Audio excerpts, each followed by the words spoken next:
This page is the cover of SEGA Saturn magazine, dated October 24, 1997. The striking visual features a character who appears to be Kasumi from Dead or Alive, highlighting the comprehensive guide for the game inside. Major features on this issue include a full strategy guide for Super Robot Wars Phi, and the latest information on the highly popular Sakura Wars series, specifically covering Sakura Wars 2 and the broader Sakura World content.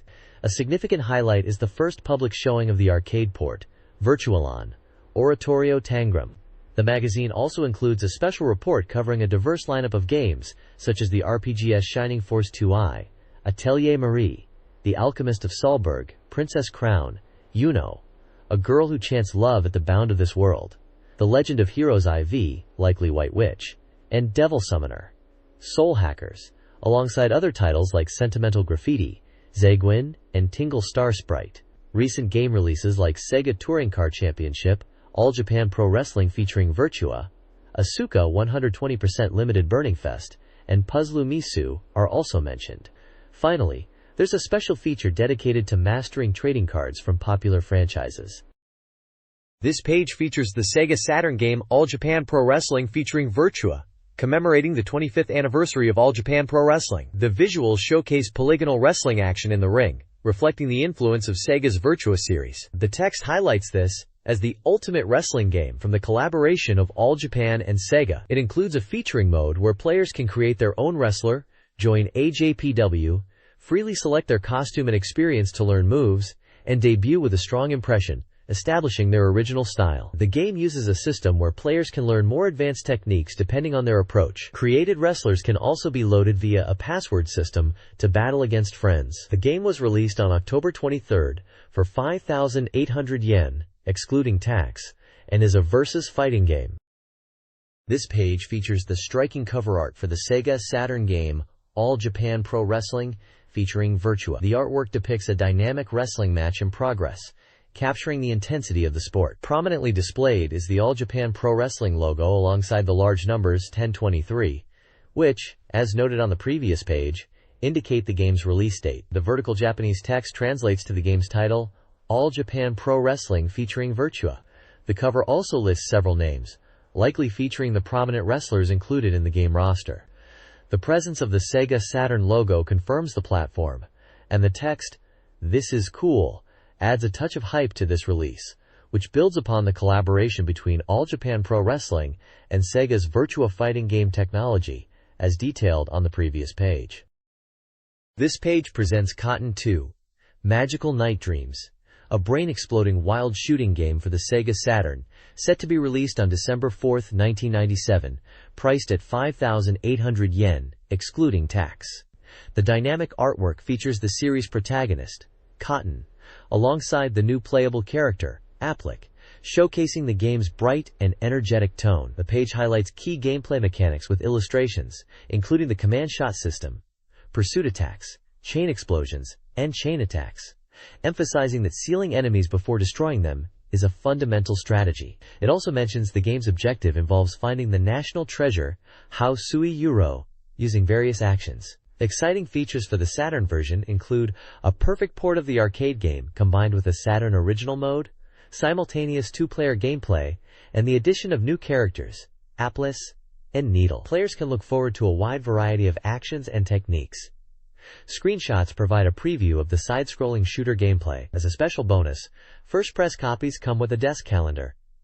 The copyright is listed as Success 1991-1997.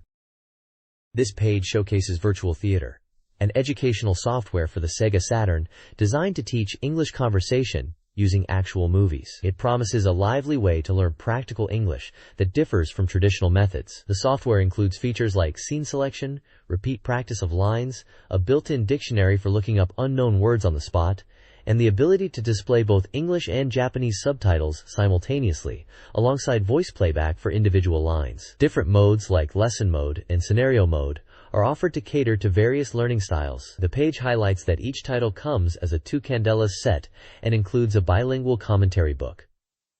Featured titles include This Boy's Life and 2 other movies. Virtual Theater offers a unique approach to language learning on the console. It is scheduled for release on December 4th, priced at 6,800 yen, excluding tax, from success.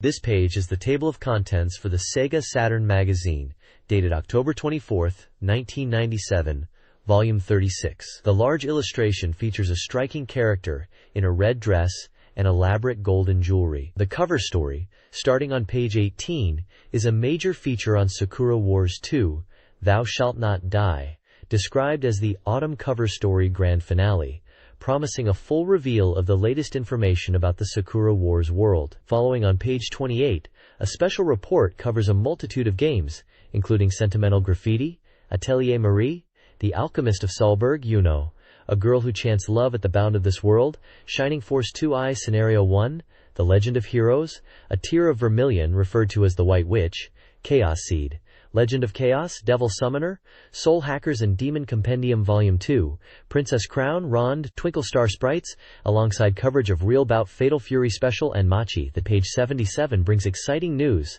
with the first public reveal of the screen for Virtual On, Oratorio Tangram, a significant announcement for fans of the mecha fighting series. A special feature on page 122 is dedicated to Super Robot Wars, F-Complete Strategy 2, offering in-depth guides for the popular strategy RPG.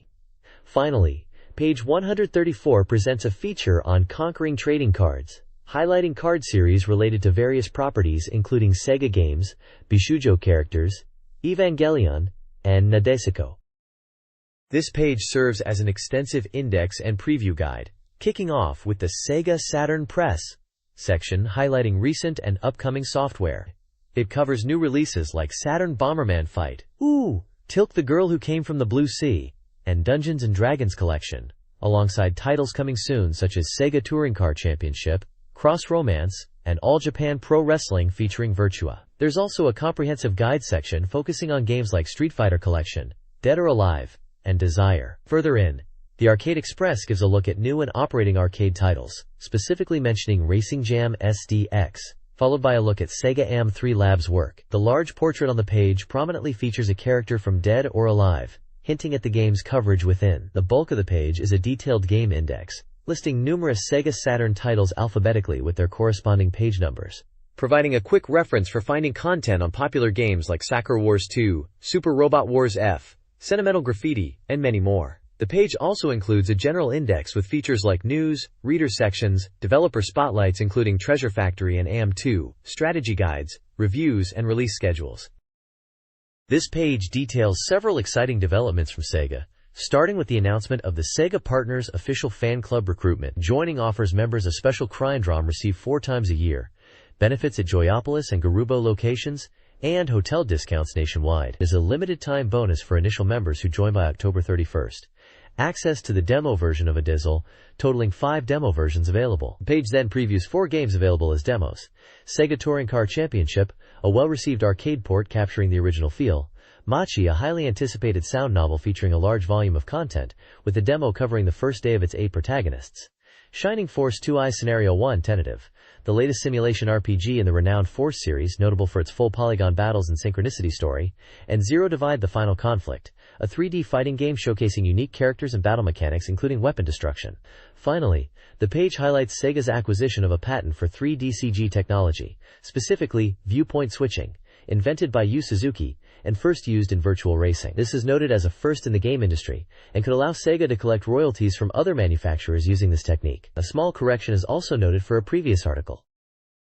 This page details several interesting items for gamers. First up, voice recording is underway for a game based on the Nimpu Sentai Hurricaner anime, bringing many well-known voice actors together to recreate the show's world accurately in 3D. SNK is also launching a new radio program called Neo Geo Freak on October 10th, featuring the voice actors for Nakoru and Rimuru from the Samurai Showdown series, discussing games and more. For easier setup, Hori has released the AV Selector 3s on October 16th, allowing you to connect up to 3 game consoles with simple push-button switching, and it's quite affordable. You can even enter to win one.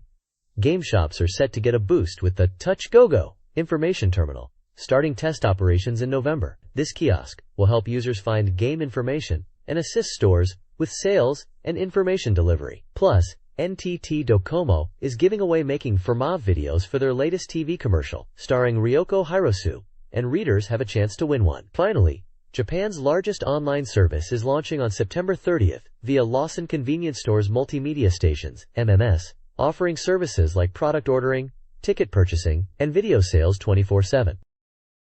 This page dives into various entertainment news for SEGA Saturn fans. Voice recording is currently underway for a radio drama based on the volleyball series Prism Code, featuring voice actors from a popular radio show, with a CD release planned. Big news for fans of digital actress Laura, from classic Saturn titles like Enemy Zero and Dee's Dinner Table, as she's celebrating her birthday with a multicity tour across Japan in December, offering fans a chance to send cards and maybe even get some hints about future projects. Elsewhere, voice sessions are happening for the new Macross Dynamite 7 OVAs, bringing the iconic characters back to life, and there's a photo of the main cast. A new and interesting fortune-telling and training keychain game called Heartoon is launching, letting players raise a digital creature that can tell their fortune, fitting for a magazine covering a system with so many unique titles. The page also highlights upcoming music releases, including soundtracks and albums tied to popular game series like Tokimeki Memorial and Mahou Gakuen Luna, along with the soundtrack for Zero Divide 2 and albums from other artists. Finally, there are details on how to apply for the Laura birthday event. This page features an interview with actress Reina Komin, with the headline suggesting she might be seen as suitable for playing mischievous girl roles. In the interview, Reina discusses her approach to acting roles, stating she doesn't consciously think about roles being similar to herself, but focuses on understanding the character. She mentions a past phase where she was heavily into arcade games, particularly fighting games like Fighting Vipers, where she was quite strong, but now considers herself less of a gamer, preferring things like documentaries and sports such as swimming, as she is becoming conscious of her figure. Her profile highlights her career trajectory, including her debut in 1994, roles in movies and dramas including the well-known third-year Class B Kinpachi Sensei, and upcoming projects.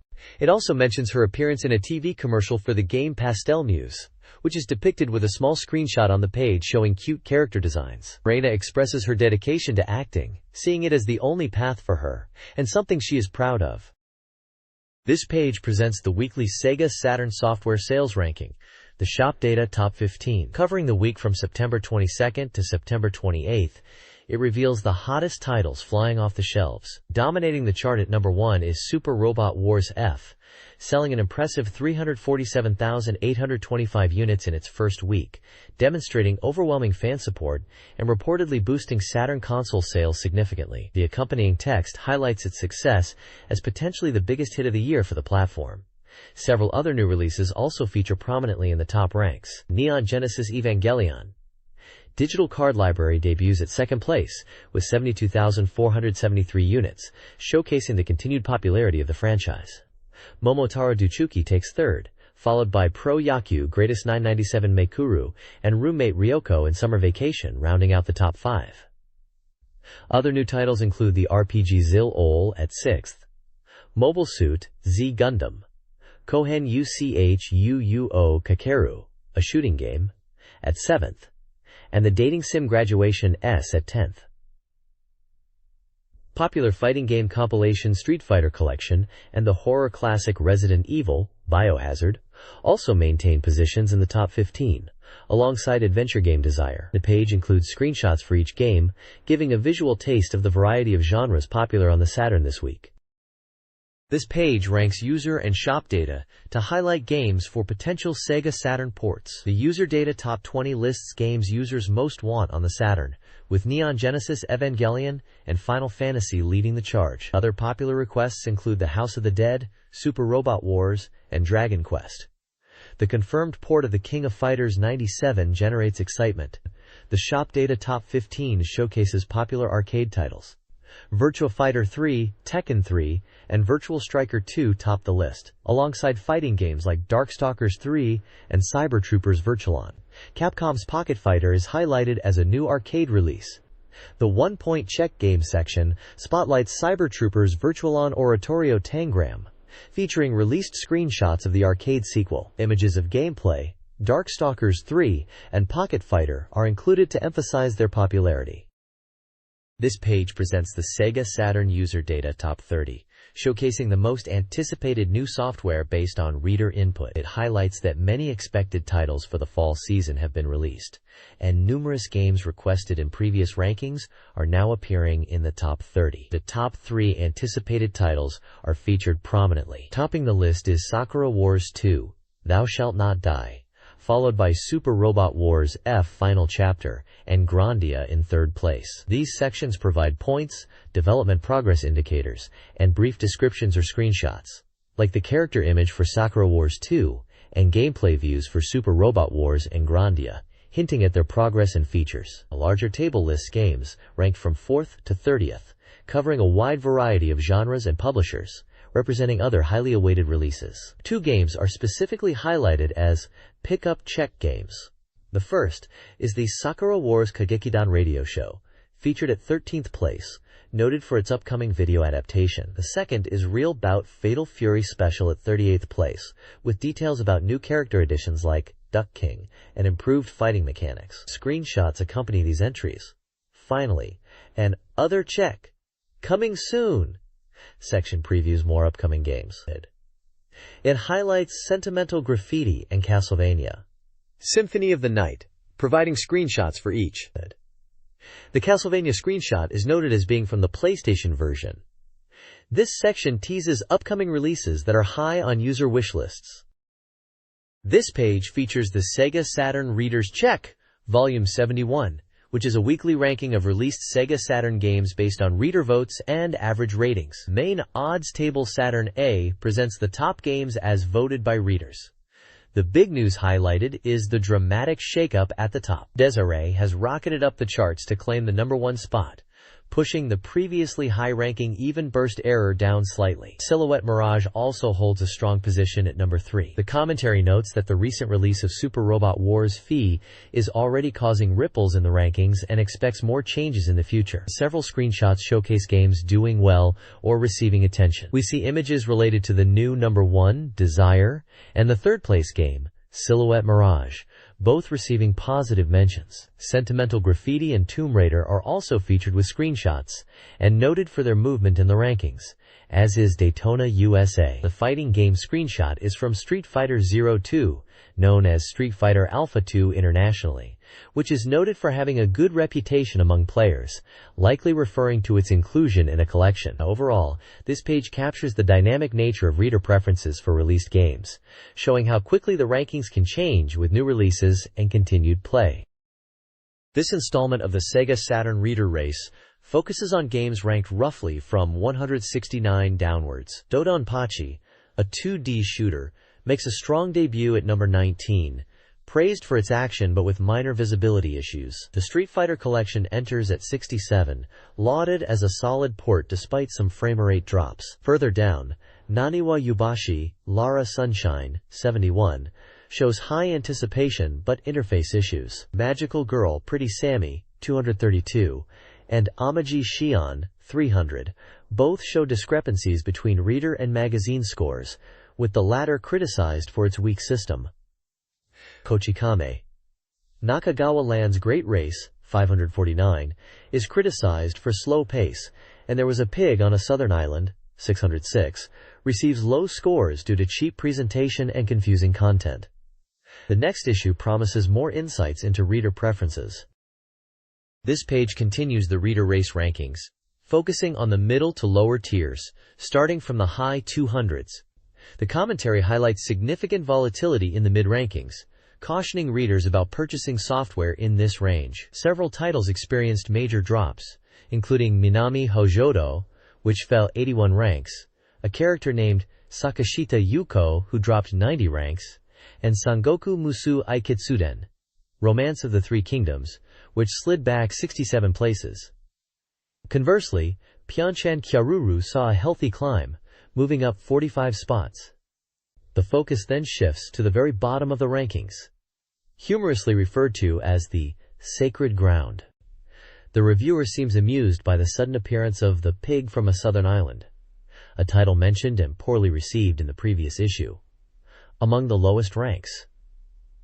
They also note that Mr. Death, potentially referring to a character or the game Destruction Derby listed further down the table, seems to be holding its ground well. Screenshots show scenes from Minami Hojodo, Fusui Sensei, Feng Shui Master, Pyeongchan Kyaoruru, and the pixel art pig character from the bottom-ranked game. The next page features a spotlight article on the game Thunder Force V, written by Umataru Rei. This highly regarded horizontal scrolling shooter received strong reader feedback, earning a score of 9.2554, while the magazine scores it 8.0. The article details the game's initial success, debuting at number 1 in the reader rankings and holding that spot for 6 weeks. The reviewer praises the game's technical execution, highlighting its impressive visuals and sound, and discusses the game's mechanics, including its distinct weapon system. A segment delves into a philosophical point about the necessity of narrative in action games, using Thunder Force versus an example of a game that excels through gameplay and presentation alone. The page also mentions the Thunder Force Gold Pack on Saturn, which compiles earlier games in the series. Reader comments praise the game as a return to form for developer Technosoft, and a message from the development staff expresses appreciation for the positive reception from Saturn players. A sidebar continues the weekly reader ranking table, showing games in the lower tiers of the list. This page covers the latest reader feedback and ongoing contests. The next race entry paddock section previews upcoming games with initial reader impressions. Super Robot Wars Phi gets a strong 8.33 average from readers, with comments highlighting its depth despite some pacing issues. The dating sim roommate, Ryoko in Summer Vacation scores 6.33, with feedback praising its improved graphics but noting a lack of gameplay depth. Neon Genesis Evangelion Digital Card Collection receives a 5.66, with readers wanting more content and better card availability. The SEGA Saturn General Review speculates on where Super Robot Wars Phi will debut in the rankings. Main feature is the SEGA Saturn Reader Race Volume 71, which this week focuses on reader rankings for SEGA Saturn peripherals, listing various items and their average scores. There's also a call for more participants in the Reader Race survey. The page features 2 prediction contests, one where readers guess the debut ranking of Can Can Bunny Extra, following up on a previous contest for Street Fighter Collection, and another where readers predict the average score for Samurai Showdown IV, with results shown from a prior contest for Dodonpachi. Finally, there's a special present giveaway, offering readers a chance to win SEGA Saturn peripherals and a game by participating in the surveys, with details on the prize sets and how to enter. This page dives deep into the world of Sakura Wars 2, presenting a comprehensive wrap-up of the latest information. It features a special report on the demo version showcased at the Tokyo Game Show, giving readers a glimpse into the highly anticipated sequel. Key details for Sakura Wars 2 are highlighted. It's from SEGA, planned for a spring 1998 release, classified as a dramatic adventure game, and designed for one player. Images show the demo in action, and the popularity of the game's display booth at the event, complete with Sakura Shinguji greeting attendees in a dialogue bubble. Adding to the excitement is the urgent news of the official Sakura Wars fan club, the Taisho Roman Club, being launched. Following up on the Sega Partners Club, this official club aims to connect fans and provide exclusive content. Benefits include a member card, a dedicated newsletter with early information and project planning details, and access to exclusive merchandise via mail order. The page outlines how fans can join, including an annual fee of 5,000 yen. The call to action is clear. Applications are open now, and fans are urged to send in their applications immediately. This page continues the special report on the Tokyo Game Show demo version of Sakura Wars 2. It offers an in-depth look at the content players could experience, highlighting that this demo is a limited edition created specifically for the event and is not the final game, particularly regarding backgrounds, which are sometimes still from the first game. The report outlines the flow of the demo, starting with the title screen, moving into Sakura's lip segments, then introducing new characters and systems, before concluding with a preview of Sakura Wars 2. It also clarifies what a demo/sample version is, explaining it's a demonstration and sample created for events like the Tokyo Game Show. The page showcases key moments from the demo.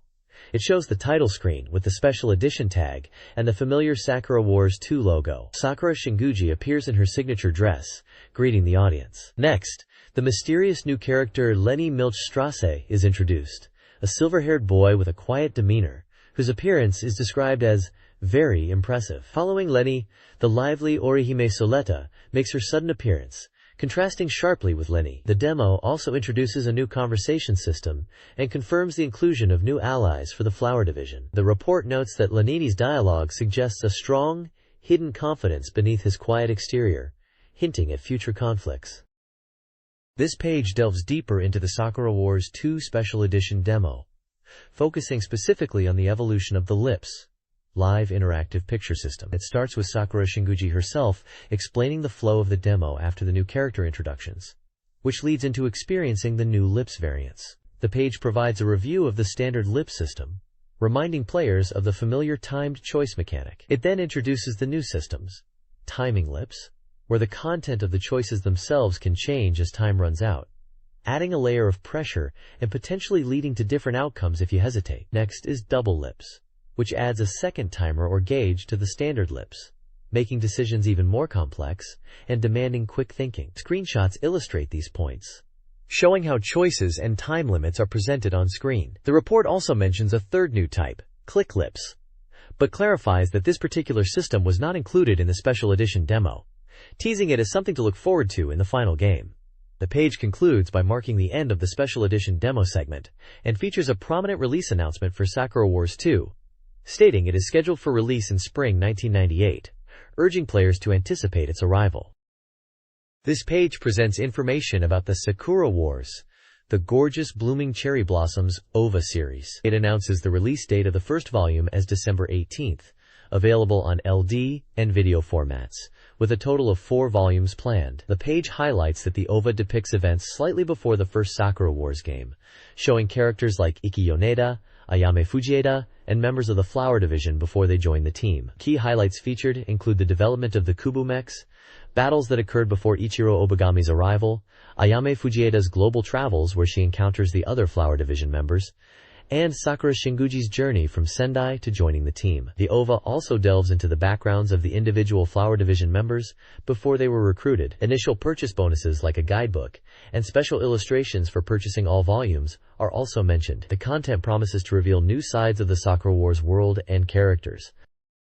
This page announces the upcoming release of the Sakura Wars Steam radio show, presented as a digital fan disc, continuing the content from previous Sakura Wars fan releases. A major highlight is the inclusion of a new mode called the Flower Division Compatibility Diagnosis. This new feature allows players to determine their compatibility with each of the 6 members of the Flower Division, with the results overseen by the familiar trio from the Imperial Theater lobby, Kasumi, Yuri, and Tsubaki. The diagnosis utilizes a unique machine called Sukokun, depicted with character portraits for Ogami and the 6 Flower Division members. The page also references a similar mode from a previous fan disc, the Flower Division fortune-telling game, which involved answering a series of 20 questions that changed based on the player's responses. This new diagnosis mode appears to build upon that concept with the added element of the hosts. Beyond the diagnosis, the disc is packed with other content, including movie versions of the A Uni stage play, though only 2 tickets are available for a screening within the game, and various character interactions, such as implied dating scenarios like the screenshot showing Kana Kirishima speaking happily about a date, with a caption mentioning Kuron, suggesting diverse dating events. The Steam radio show is a 2-disc release, promising a wealth of new experiences for Sakura Wars fans. This page continues the coverage of the upcoming Sakura Wars Steam radio show, confirming the exciting discovery of a new bonus game called Sakura's Hyakunin Issue. This game challenges players by having Sakura read the first part of a traditional Japanese poem, and you must select the correct second half from a few options. It's a fun way to engage with classic poetry, all narrated by Sakura herself. The page also delves into the character-specific stories teased by the DJ selection feature mentioned previously. Choosing a different character as the main personality for the radio show unlocks their unique story path, with dialogue choices influencing the narrative progression. It leaves fans wondering just how deeply these character-driven stories will explore the personalities of the Flower Division members. Additionally, the page announces the release of a digital data collection for PC users, compiling scenes and voice acting from the first Sakura Wars game, along with a massive collection of original art and screensavers, promising a treasure trove for enthusiasts. This page provides a deep dive into the rich historical backdrop of the Sakura Wars universe, laying the groundwork leading up to the events of Sakura Wars 2. It reveals the extensive lore that underpins the series, going far beyond the familiar setting of the Taisho era, We learn about ancient events like the construction of the mystical city Yamato and the holy demonic castle, which led to early experiments and the appearance of Kuma, demons. Key figures like Tenkai, whose long life and political influence are highlighted alongside the recurring threat of Kuma, are central to this history.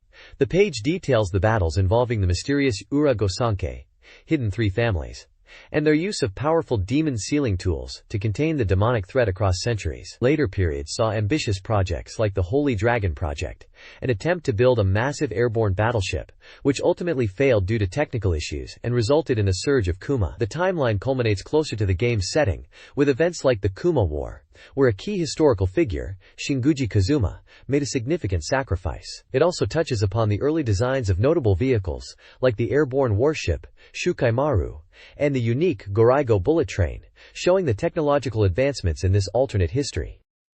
The timeline on the right provides specific dates for these pivotal moments, demonstrating just how much history is woven into the fabric of the Sakura Wars world.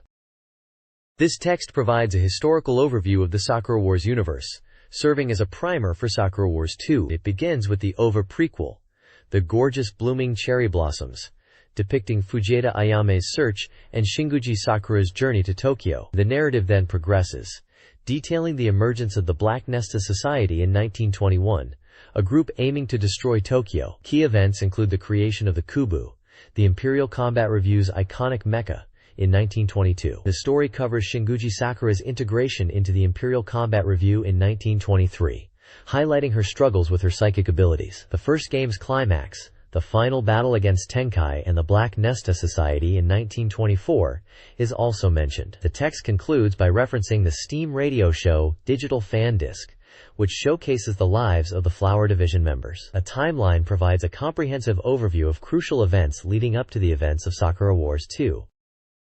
This page highlights the ever-growing collection of official merchandise for Sakura Wars. The text notes that even a year after the game's release, new goods continue to appear due to the series' popularity. This page showcases some of the latest items available, ranging from decorative pieces to practical accessories. Featured goods include a large character body pillow, an ornate clock, various stationary items like a CD carrying case, message board, and key holder. There are also collectible items like a postcard set, floppy disk labels, a trading card album with cards, and a striking, life-sized panel of Shinguji Sakura. The page also devotes a section to limited edition goods from the Sakura Wars Song Show, featuring concert pamphlets, t-shirts, telecard sets, a fan, posters, and desk mats, reflecting the multimedia success of the series. The variety of items underscores the strong fan base and the desire for collectibles related to the Imperial Combat Review characters.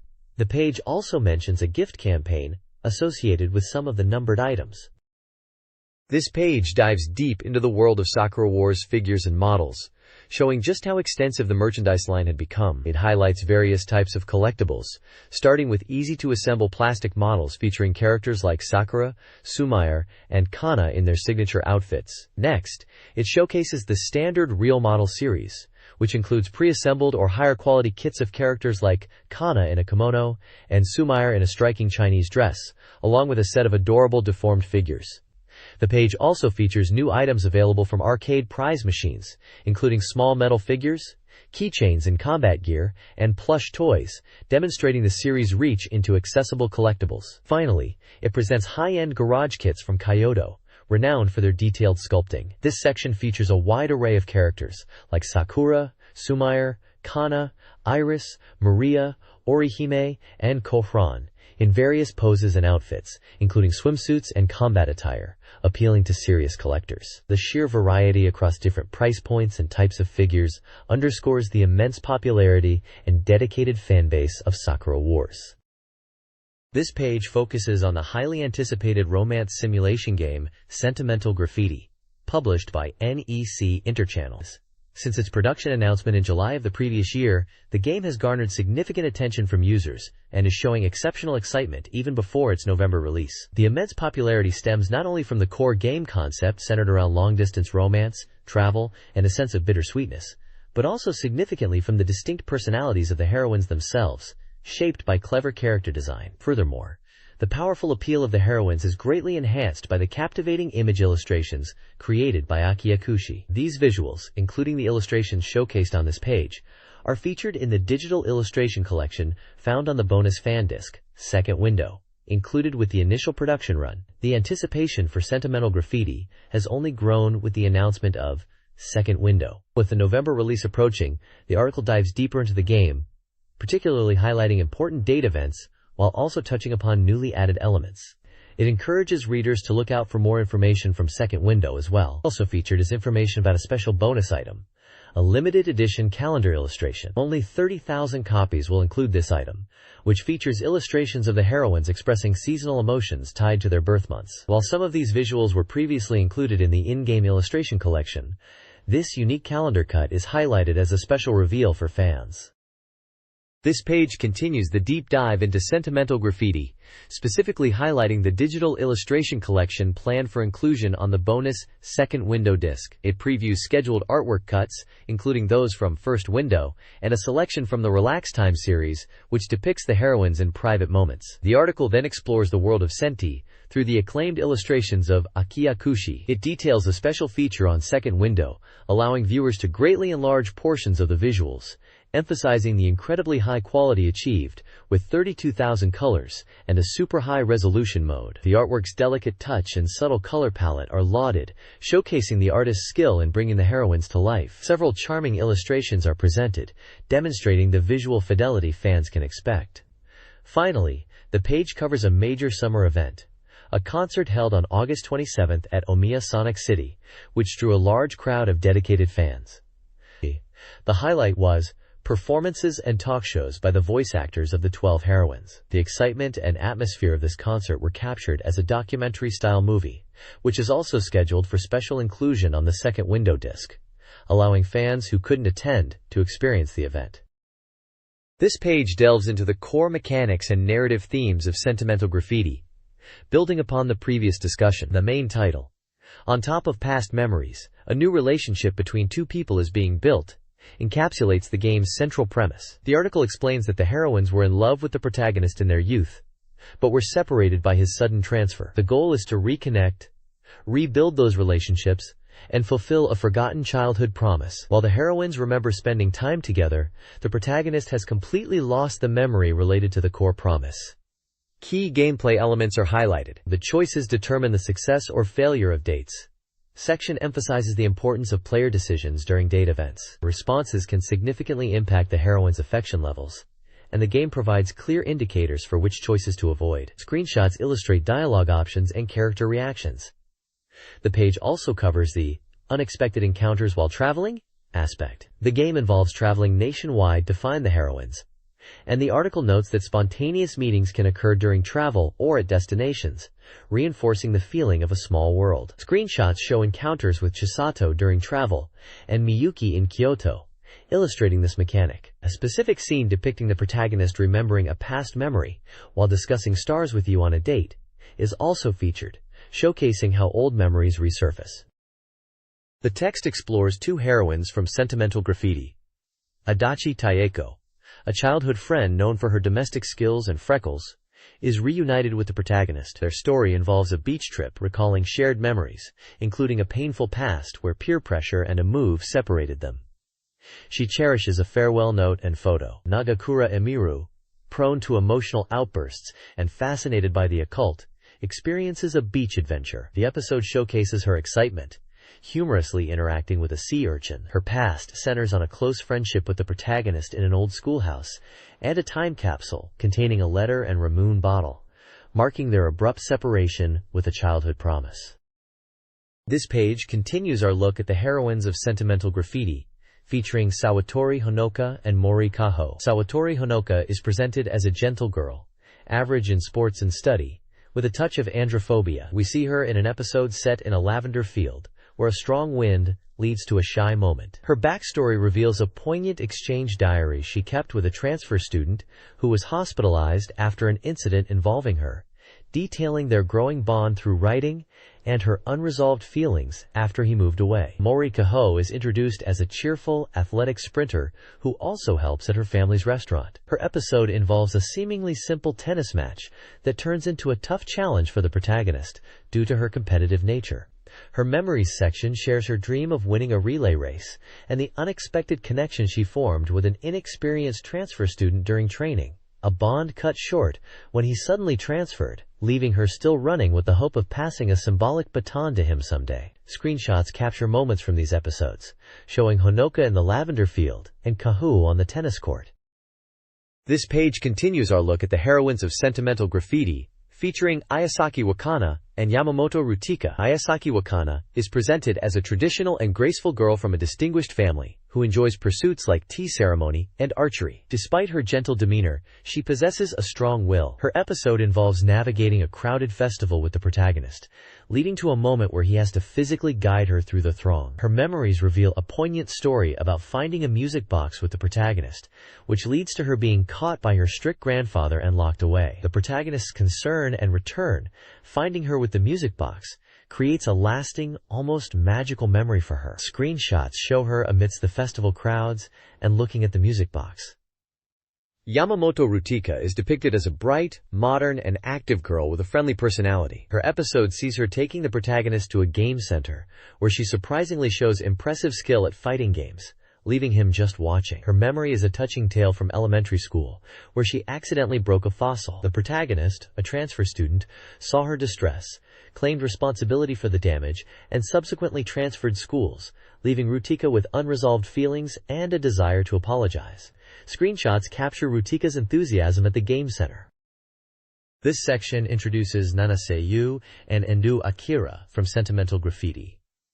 Yu is a solitary girl who enjoys exploring. Her episode depicts a summer day at a waterfall, and her memory recalls a summer night stargazing with a boy she met, a meeting she felt destined. Though the boy moved away, she remembers him.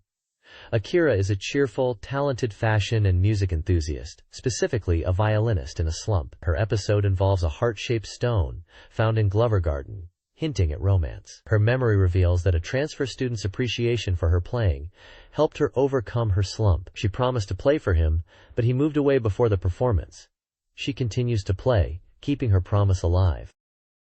This section introduces two characters from Sentimental Graffiti, Hosaka Miyuki and Hoshino Asuka. Miyuki is depicted as a studious, artistic, and empathetic individual who struggles with saying no. Her episode revolves around her feelings of vulnerability, potentially connected to her dislike of being seen without glasses. Her flashback reveals unfulfilled feelings for a transfer student from her past after a missed date. Hoshino Asuka is portrayed as a cheerful, practical, and information-seeking character. Her episode highlights her competitive spirit in karaoke, where she blames the machine for her low score. Her memory involves a missed movie date with a helpful transfer student due to illness, leading to lingering regret.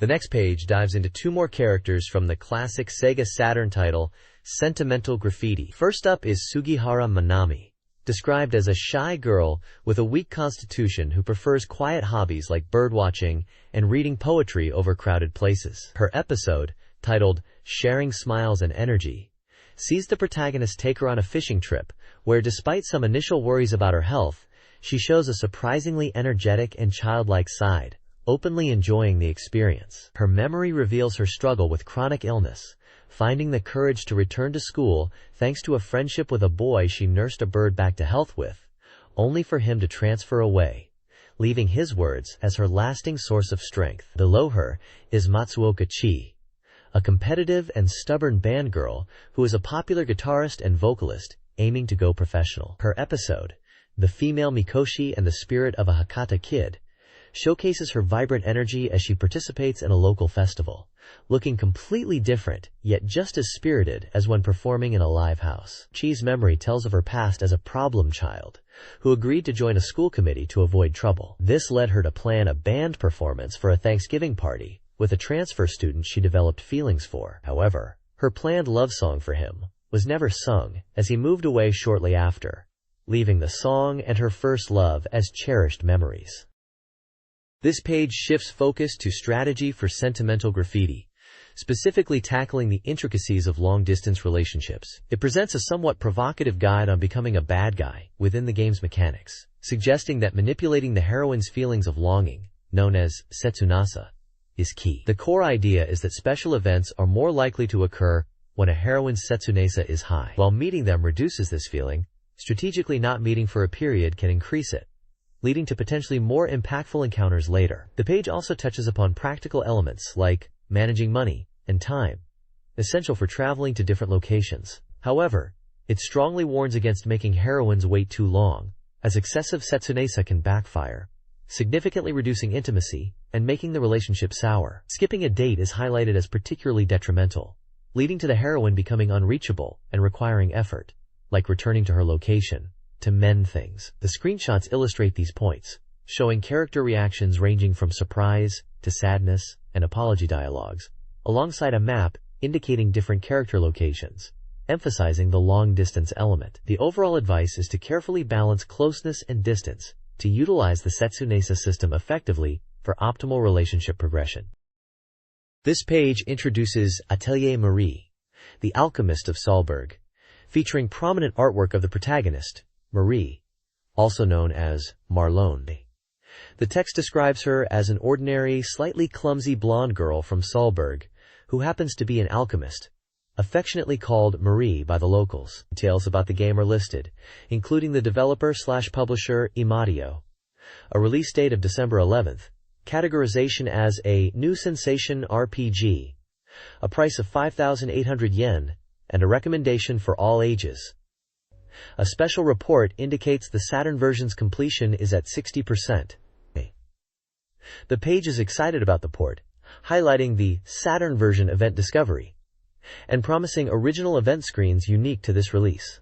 It confirms that development is proceeding smoothly, and mentions upcoming related items like trading cards, scheduled for October 24th. A pixelated screenshot displays two characters, one resembling Marie, with dialogue suggesting they are looking at a large star and contemplating making a wish, likely an example of one of these new events. This page offers an exciting look at the upcoming Saturn release and its exclusive content. This page reveals more about the original elements added to the SEGA Saturn version of Atelier Marie, the Alchemist of Salzburg. Building on the previous page's mention of exclusive Saturn events, we're shown details of some of these new additions, including screenshots and dialogue excerpts. One highlighted event involves the weapon shop owner, an old man known as Oyaji. He's portrayed as a burly former adventurer, and it seems the hair growth tonic event from the PlayStation version returns, apparently even more potent in this Saturn release. Another significant new event is titled A Single Ray of Light. This multi-part sequence shows Skia visiting Marie, Marlone, late at night to view a large star. As the event progresses, they realize the star is actually moving, turning out to be a shooting star. An illustration accompanying the text depicts Marie, Skia, Dorio, and possibly Kaiser observing the celestial phenomenon. The magazine teases the player, asking what could possibly happen after these intriguing events unfold. These additions promise to make the Saturn version a unique experience for fans. This page dives into the core gameplay of Atelier Marie, the Alchemist of Salzburg, explaining Marlone's daily life as an alchemist. It reinforces that the game is essentially Marlone's 5-year graduation test, where the player must raise her to be capable of making amazing items. Her work involves taking job requests from various people in the town of Salzburg, which helps her grow as an alchemist and gain fame. The page details the fundamental item creation process. First, you must learn how to make an item, either by buying books or gathering information. Next, you gather the necessary materials, often found outside town. Finally, you attempt the synthesis in the atelier. Screenshots show the user interface for selecting items, viewing required materials, and the results of crafting, which can either be a success or a failure depending on Marlone's skill. Furthermore, the page presents Professor Ingrid's mini-guide to item knowledge, explaining that items are categorized into 5 attributes. Red represents fire, often used for dangerous or attack items. Blue represents water, commonly for recovery or battle support. Green represents leaf, typically associated with recovery items. White represents wind, focusing on battle support items. Gold is reserved only for the most unique, ultimate items. The guide mentions that combining materials of different attributes often requires a neutralizer. This provides a solid overview of the fundamental mechanics underpinning the game.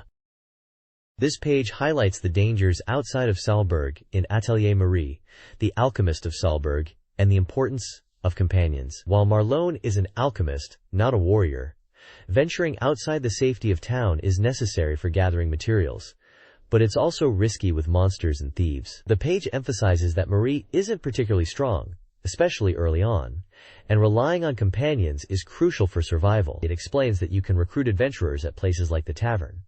Building rapport with potential companions makes them more likely to join your party. The strength and abilities of characters vary, so choosing the right party members for your destination is important. Combat is covered briefly, described as a simulation-like command selection system. Party arrangement matters, with weaker characters best placed in the back row.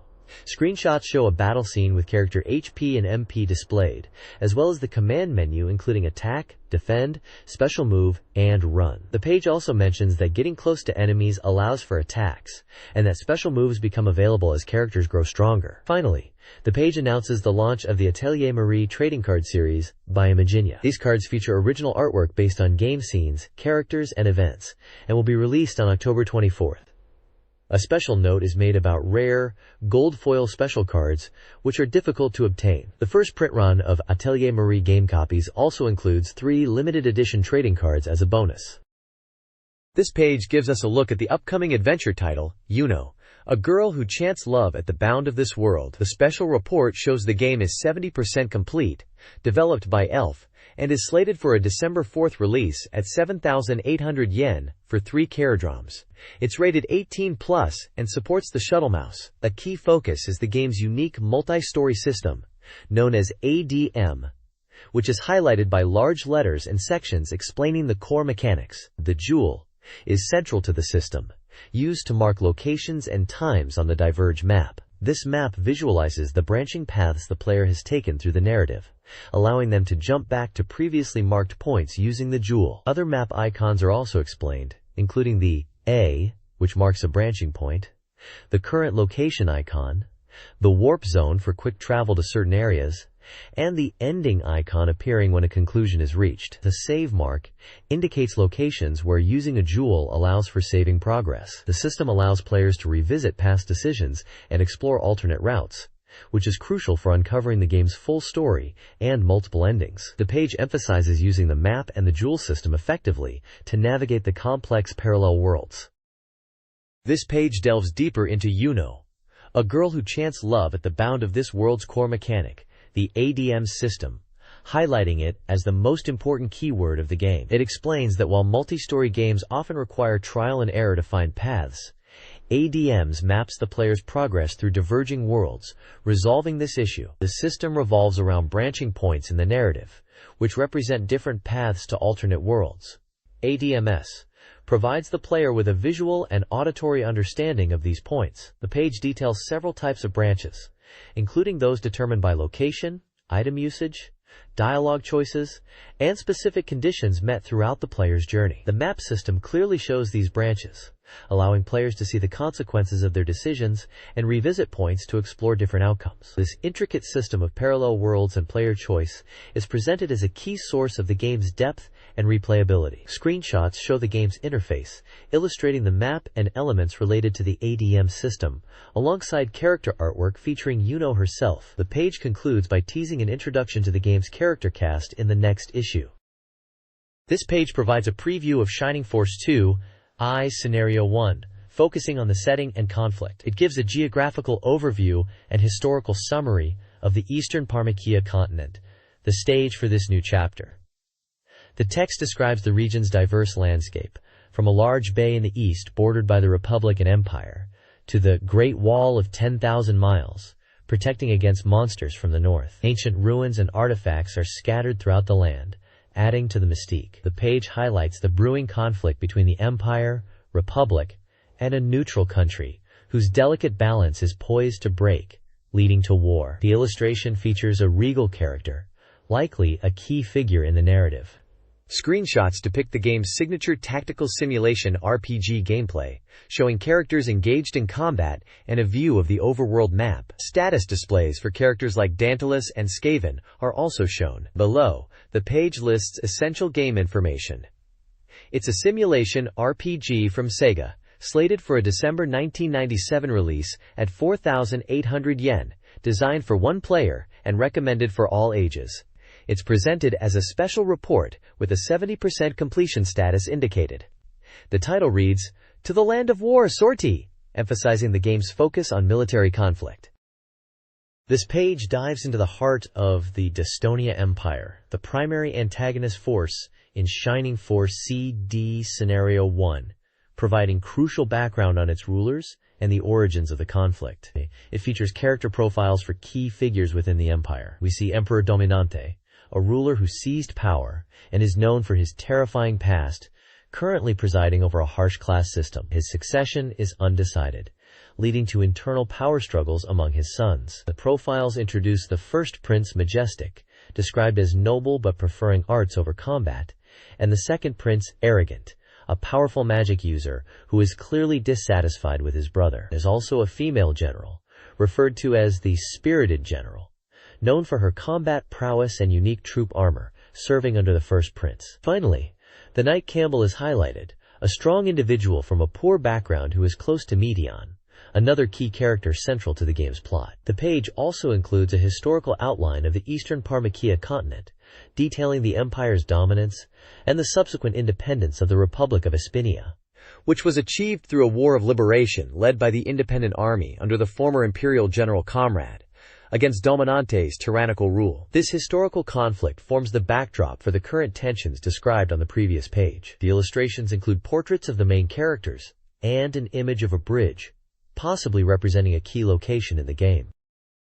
This page delves into the strategic gameplay of Shining Force 2 Eyes, highlighting its expansive battlefields and a brand new tactical system. The game features large maps rendered in real-time polygons, allowing players to freely change their perspective to view the dynamic terrain from various angles. Movement and combat follow the series' turn-based grid system, with unit actions like attacking determined by range and type. The most notable innovation detailed here is the binary relay system. This allows battles to unfold simultaneously or in sequence across two distinct maps, the main field map and a dungeon map found within it. Your party can split, with some units investigating and entering a dungeon found on the field. Once inside, units on the field map and units in the dungeon map battle independently. Turns appear to alternate between units outside and those inside, adding a significant layer of strategic planning as you manage two separate forces and objectives. While entering the dungeon is optional, it often contains valuable treasure. The text also hints at potential consequences on the field map depending on what happens within the dungeon,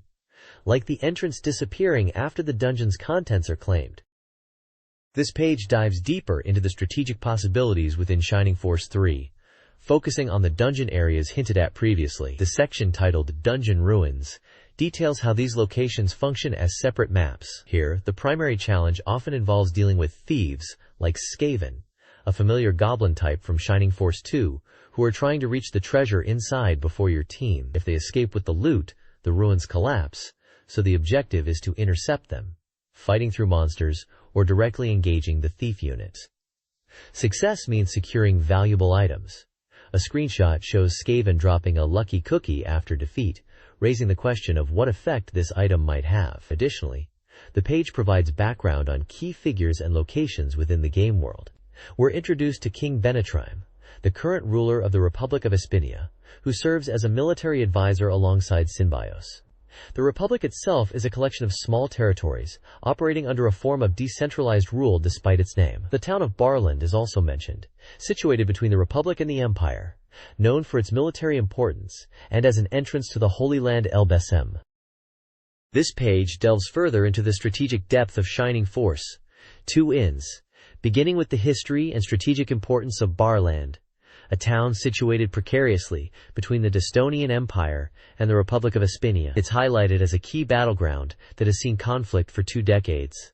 Beyond the outdoor battlefields, the page showcases the variety of combat environments, including indoor battles. These scenarios can occur in unexpected locations like churches, bridges, or the mansion in the village of Quares, adding unique tactical challenges to the gameplay. The page also introduces a selection of monsters players will face. The game features a wide array of foes, from smaller creatures like bats and worms, to more formidable enemies such as minotaurs, succubi, and towering dragons, each presenting different combat styles. Finally, the narrative takes a dramatic turn, detailing how Espinia faces a severe famine and subsequent internal unrest among its feudal lords, creating a civil conflict. Capitalizing on this weakness, the Dystonian Empire, under the command of the imposing Kaiser Dominate, launches a swift sea invasion of Barland, leading to the town's fall despite the efforts of King Benetram and the Republic's forces. Portraits of both Kaiser Dominate and King Benetram are featured, hinting at the central conflict to come. This page dives into the world-building of Shining Force 2 Eyes, starting with the concept of ancient ruins and over-technology, advanced techniques that exist outside the typical fantasy setting, like the steam engine technology seen in the game. It poses a mystery about the full extent of this technology and its origins, hinting at elements like the Holy Ark from previous lore. Screenshots showcase this technology, including potential robot-like creatures, and a prominent ancient tower with a radiant crystal at its apex. The page also introduces the importance of towns as hubs for quests and information, but warns that not all areas may be welcoming. Specifically featured is the first town, Balsamo, described as a trading post leading to the Saraband Kingdom. Intriguingly, the town's church area is noted for a strange atmosphere and masked figures, suggesting an underlying mystery. The page also mentions the existence of hidden rooms, hinting at secrets for players to discover. Finally, the narrative expands on the Saraband Kingdom, a technologically advanced maritime trading nation. It highlights Grand Vizier Gravi, a figure who rose to power utilizing ancient steam technology, even developing advanced battleships. The section connects directly to the previous page's events, revealing that following the fall of Barland and the Republic of Aspinia's internal struggles, Gravi proposes a peace conference. Given Aspinia's famine and the Empire's tactical disadvantage on land, the conference is agreed upon, marking a significant turning point where history begins to unfold. This page showcases Hudson Soft's SEGA Saturn port of Legend of Heroes 2-1, The White Witch, a highly acclaimed RPG known for its strong scenario. The feature highlights how the game is being reborn with updated visuals and a significantly changed battle system compared to the original PC version. The article emphasizes the quality of Hudson's porting work, stating that, like their previous Nihon Falcom adaptations, this version maintains a high standard. While the lauded scenario remains true to the original, other aspects have been thoroughly revised to create an RPG that appeals to both longtime fans and newcomers alike. Visually, the page features the two main protagonists and a small screenshot of a location. It also mentions the inclusion of animated movie sequences, noting their high quality and encouraging readers to look forward to both the visuals and the voice acting. This Saturn version is presented as a major release for RPG fans on the platform, scheduled for spring 1998.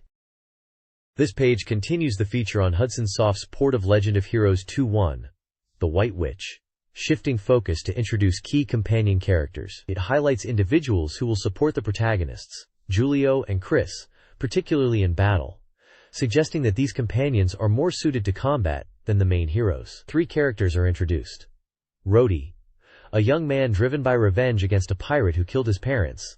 He travels with a sword and acts as a combat support for the party. Goose is presented as a peculiar but potentially lucky young man, with a mysterious perfect accuracy with thrown weapons, making him surprisingly effective despite his odd nature. Finally, Shakala is introduced as an elegant and beautiful woman skilled in music and dance, but also a master of disguise, adding an element of intrigue regarding her true identity and how the protagonists will react to her transformations. The page features concept sketches and full-color portraits of these characters, along with small action screenshots showing Goose.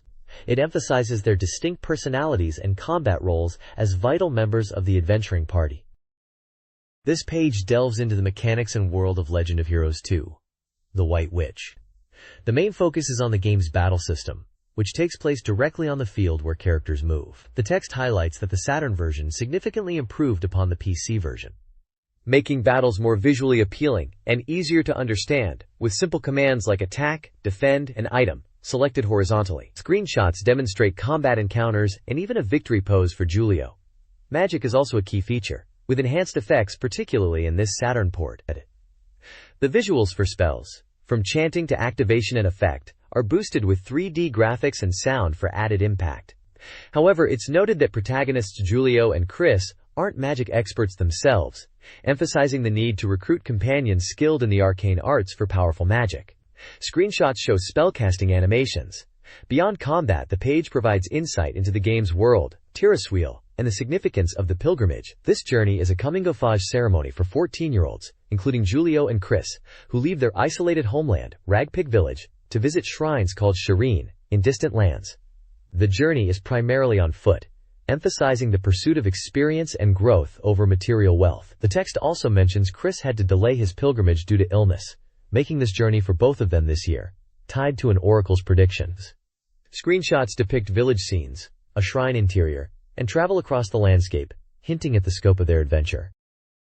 An interview with the director and product manager of the SEGA Saturn port of Legend of Heroes 2, The White Witch reveals their efforts to bring the classic PC RPG to a wider audience. They focused on improving playability, simplifying the battle system, and enhancing visuals for the Saturn version. The developers aim to preserve the original game's strong narrative while making it more accessible and enjoyable.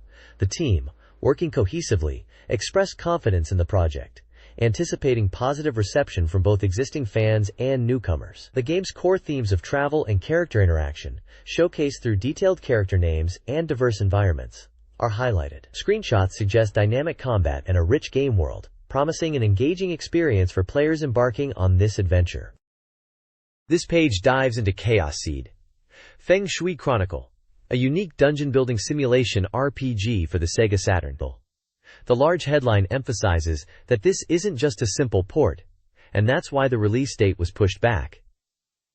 The developers felt a mere translation wouldn't be enough, so they added improvements. The article includes an interview discussing the reasons for the delay and the contents of the first limited edition's bonus CD. This special CD aims to apologize to users for the wait and enhance their enjoyment of Chaos Seed, featuring illustrations, voice work for character profiles, and comics created specifically for the CD. Character profiles for the protagonist, heroine, and the creature Kutsu are shown, giving brief descriptions of their personalities and roles. The page also highlights that character voices will be present throughout the game, with characters even voicing their own profiles on the bonus CD. A photo of Makoto Takada, who handled music arrangements for boss battles, the opening, and the main theme, is also featured. He was involved in the previous version and is playing guitar for this one. The special reports section confirms the delay but assures players new elements and the bonus CD are included.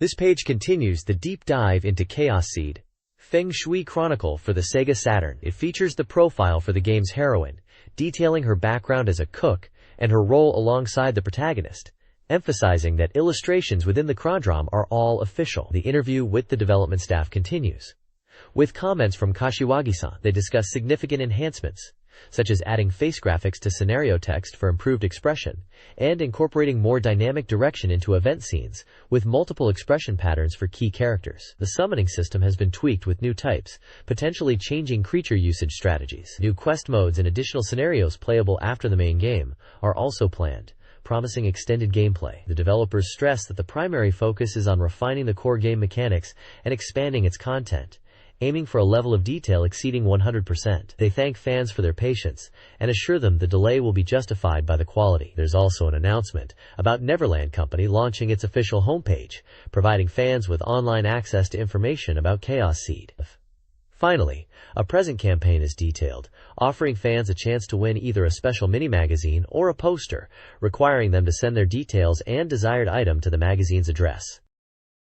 Paradigm X, a digital city within Soul Hackers, serves as a virtual hub for players. Users can shop, chat, and interact using electronic money and a chat system. The game incorporates forums, online discussion spaces where people with shared interests converse, and allows avatar customization. Screenshots reveal diverse locations, including the user counter, Yuhi Forum, a relaxing riverside scene for adults, and the Of Euro Forum, a bathhouse with lively discussions. These spaces emphasize the freedom of online identity. A fortune teller offers guidance, though it is currently unavailable in one screenshot. Developed by Atlas, the RPG Soul Hackers, planned for release at 6,800 yen on November 13th, is 90% complete. It promises engaging gameplay, including shop mechanics and battle visuals.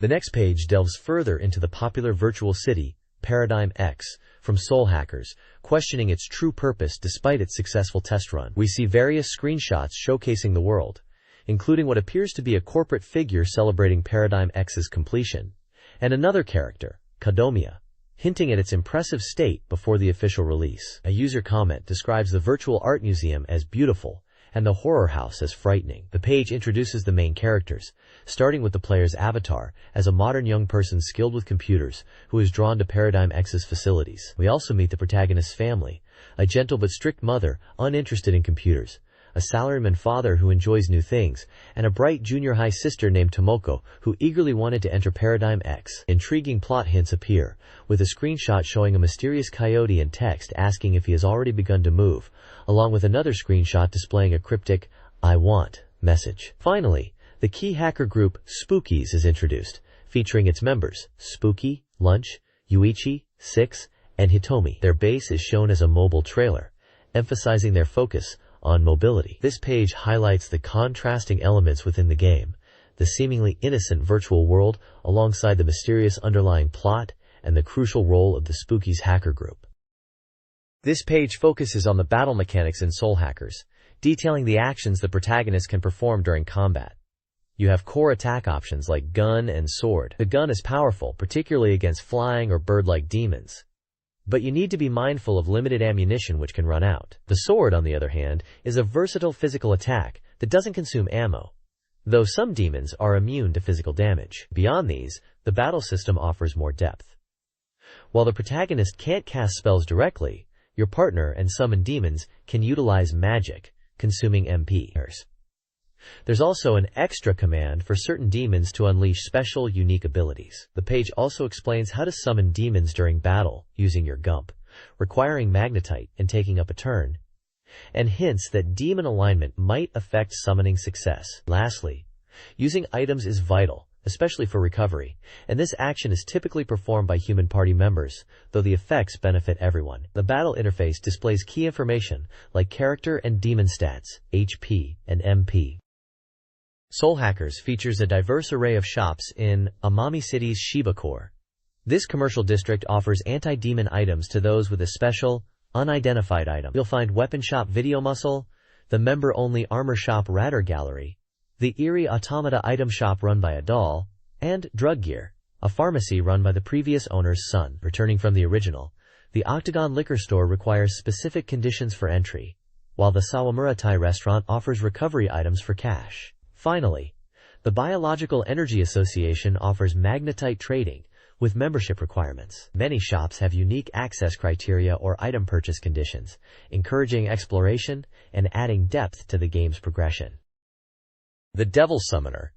Soul Hackers Demon Compendium Volume 2 for SEGA Saturn is a utility software offering a detailed look at the game's demons. It features high-resolution artwork by Kazuma Kaneko and a powerful search function, allowing users to find demons by various criteria like race, name, and level. A zoom function reveals intricate details of the demon designs. A key feature is a fusion simulator, letting players experiment with all possible fusion combinations using the entire demon roster, unlike the game's restrictions. Additionally, the compendium includes a BGM player for listening to the game's music, and a lore section providing background information, characteristics, and mythological details for each demon. Developed by Atlas, the software was designed to enhance fans' appreciation of Soul Hackers' demons. The next page gives us an exciting look at Princess Crown from At Pedalus. The striking artwork features a majestic blue dragon and a character in armor, likely the main protagonist, Princess Gradriel, highlighting the promise of a thrilling and emotional adventure. A special report box confirms the game is an action RPG, planned for a December release, priced at 5,800 yen and recommended for all ages. The lower part of the page showcases character art of what appear to be the four main heroes, with text stating that their individual stories are about to begin. Several smaller screenshots provide glimpses of gameplay and dialogue, including scenes with classic RPG elements like character interactions and combat against fantasy creatures. The accompanying text provides an update on the game's development, confirming it's progressing well towards its year-end release and focusing on spotlighting the diverse cast of characters beyond just the main princess. The included dialogue snippets hint at a narrative involving quests, character growth, and perhaps tales of legendary creatures like the Black Dragon. Princess Crown features a unique structure with multiple playable characters, each with their own separate storylines. While Gradriel is the main protagonist, players can experience parallel adventures of other characters. The game presents these individual stories as scenarios within books, accessible after completing Gradriel's campaign. This page highlights the distinct journeys of characters like Proserpina, a mischievous witch apprentice under the Grand Witch Obaba. Proserpina's quests involve causing trouble in Nutsville, including turning children into animals, with the help of her goblin companion Gabriel. The game's narrative depth is emphasized through its branching stories, offering a rich and interwoven experience beyond the core RPG and combat elements.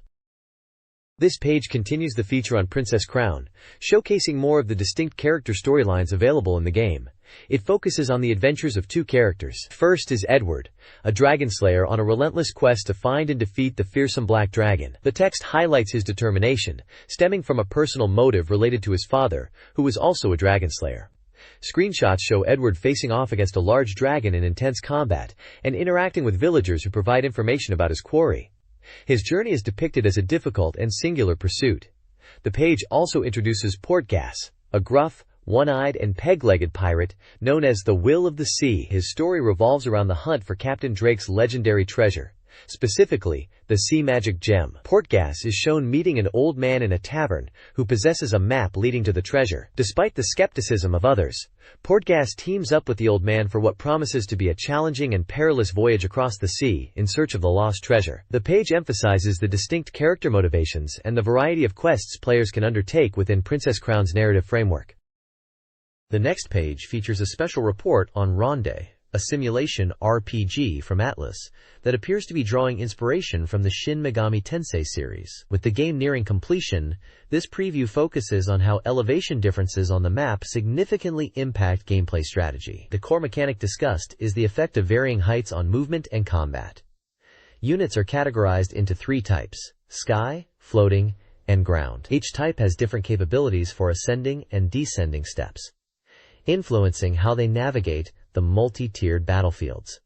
The article also delves into how elevation affects attacks. Depending on the weapon used and the height difference between units, the possible attack range changes, and the accuracy of attacks can be influenced. This adds a crucial tactical layer, forcing players to consider not just horizontal position, but also vertical advantage when planning their moves. Screenshots illustrate battles taking place on maps with distinct height variations, showing how different unit types position themselves and engage in combat based on the terrain. This page continues the special report on Ronde, Shin Megami Tensei, Ronde, delving into its unique mechanics, particularly how the game handles demons. No longer just summoned creatures, demons in Ronde can become valuable party members. The core system revolves around conductors, specific human units capable of forming contracts with demons. This partnership not only grants the human access to the demon's magic, but also allows the demon, once loyalty is high enough, to become a fully independent fighting unit alongside humans. Demon units are distinct, possessing unique arcana abilities like stealing or remote sensing, and unlike humans, they can be floating or sky types with fewer movement restrictions, though some may require magnetite. Beyond contracting, demons can also be sealed into weapons or armor to enhance them, adding power or special effects, though sealed items have limited durability. Battles take place on stage maps, featuring tactical hubs that provide recovery and boost attack power, and hidden treasures to collect. Players navigate between these stages on a world map, visiting shops in familiar Tokyo districts to purchase equipment and manage resources needed for their demon allies. It's clear Ronde offers a fresh take on demon integration in tactical RPG combat. This page dives into the world of Twinkle Star Sprites, a truly unique, competitive shooting game. The page features vibrant artwork of the main characters, capturing the game's cute and colorful aesthetic. Described as a proper shooting game mixed with puzzle elements, the SEGA Saturn version is highlighted as a significant upgrade from its Neo Geo counterpart. The core gameplay involves clearing your own screen of enemies to send disruptive attacks to your opponent's field, creating a fast-paced head-to-head battle that feels both exciting and strategic. The article notes that despite its cute appearance, the game offers substantial depth, satisfying both casual players and shooting game fans. The Saturn version boasts several enhancements, including voice demo scenes, additional illustrations on an extra disc, and the inclusion of a theme song and an opening anime sequence, making it the definitive version for fans. The game's story involves the Princess of the Magic World, Lode Ran, journeying to retrieve the legendary Twinkle Star after it's stolen. Screenshots illustrate the vibrant gameplay and some character scenes. It's a refreshing take on the genre that remains engaging even today. Twinkle Star Sprites is a competitive shooting game with several gameplay modes, including a faithful arcade mode Recreation. The Saturn mode offers enhanced visuals, particularly with improved explosions allowing clear character visibility even during intense action, and features a balanced gameplay experience. The core gameplay is a head-to-head battle where players defend their screen. Defeating enemies sends attacking foes to the opponent. Central to the strategy is the Renpaku system. Chaining enemy defeats creates increasingly powerful attacks sent to the other player. Mastering the Renpaku system, along with strategic use of charged shots and bombs for offense and defense, is crucial for success. The game balances simple mechanics with deep strategic elements. The next page provides profiles for the colorful cast of Twinkle Star Sprites.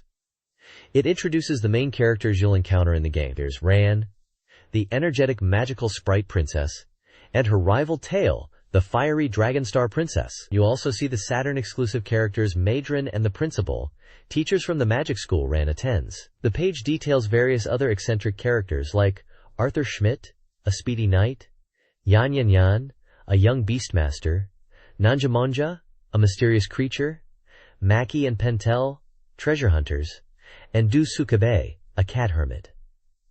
Each profile gives a brief overview and lists traits like species, age, hobbies, personality, likes, dislikes, their mode of transport, and their signature attack, offering a glimpse into the unique personalities that clash in this competitive shooter.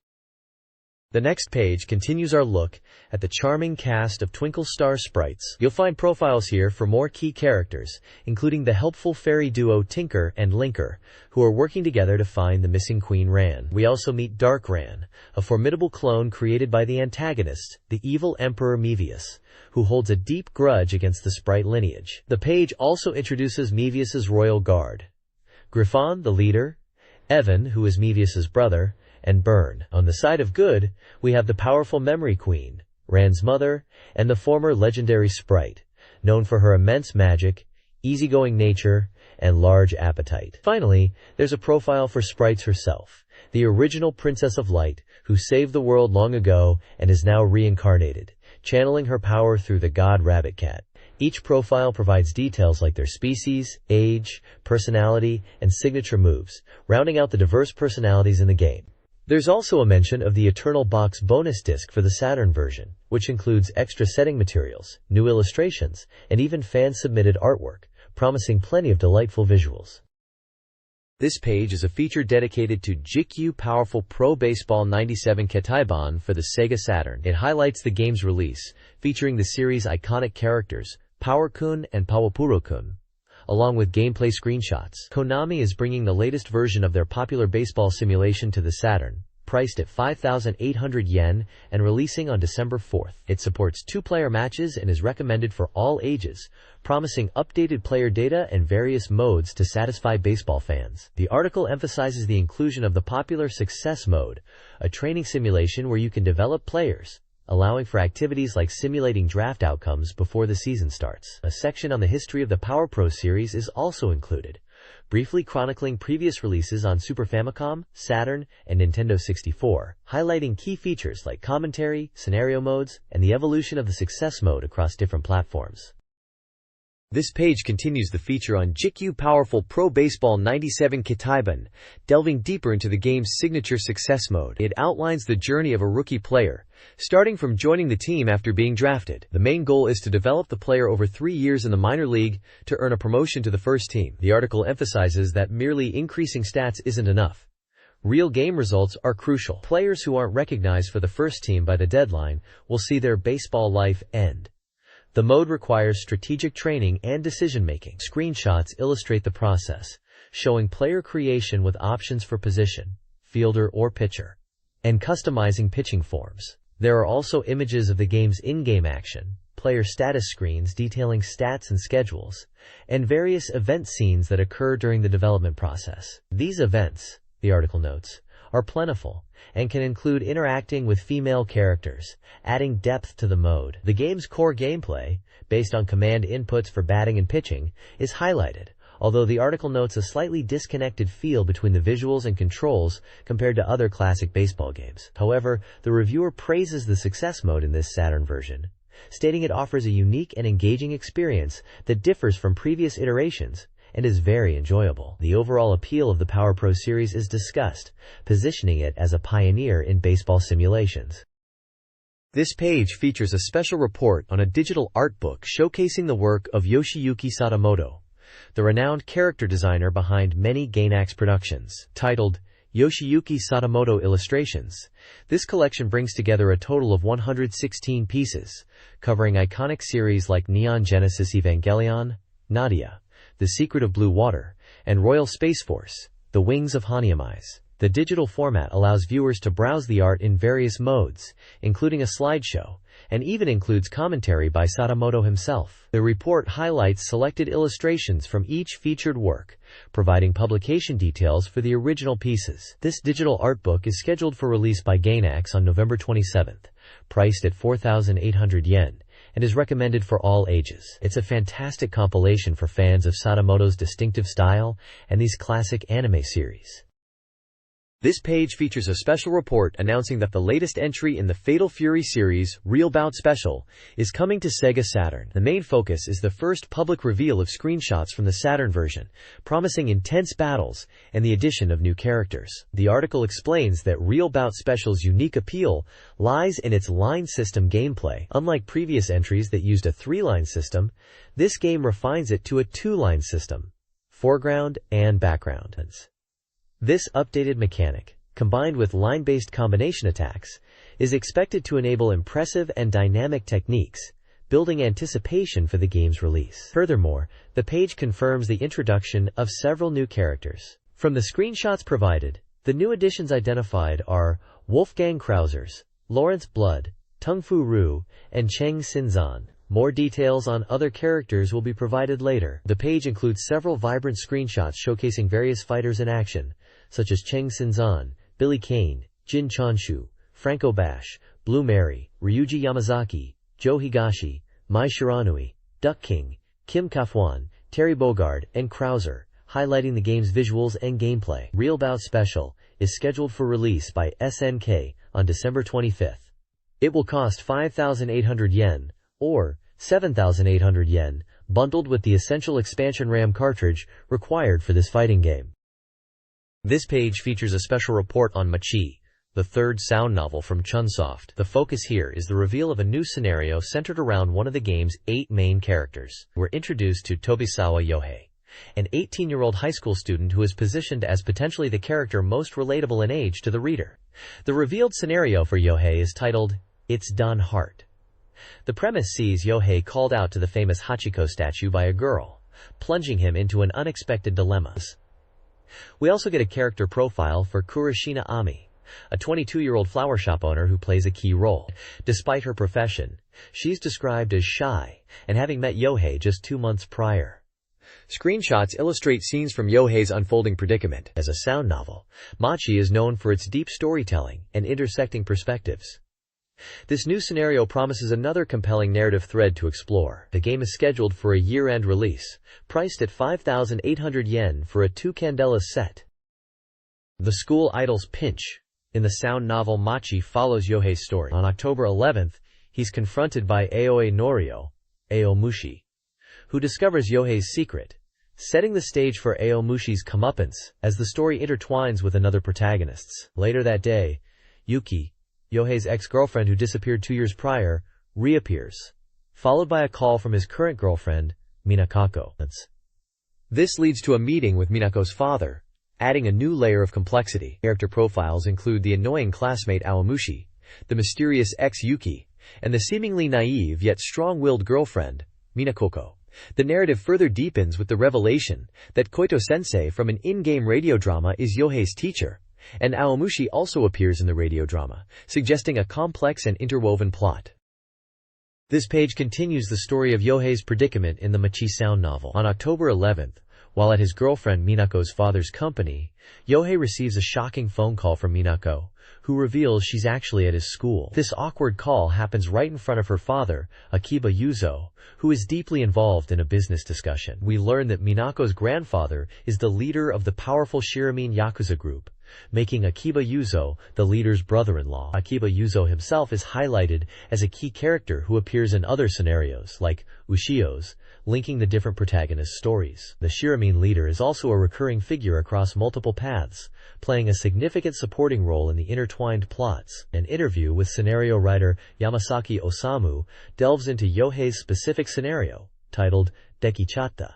It happened. Yamasaki describes it as a comedic take on the school hero trope, where Yohei is constantly troubled and pushed around by three girls.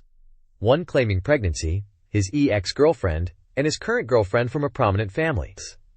The scenario focuses on Yohei's struggles and the humorous conflicts arising from the situation and the girls' interactions. Yamasaki notes that the actor playing Yohei perfectly captured the character's bewildered state during auditions. The goal is for players to experience the scenario from Yohei's perspective and enjoy the chaotic comedy.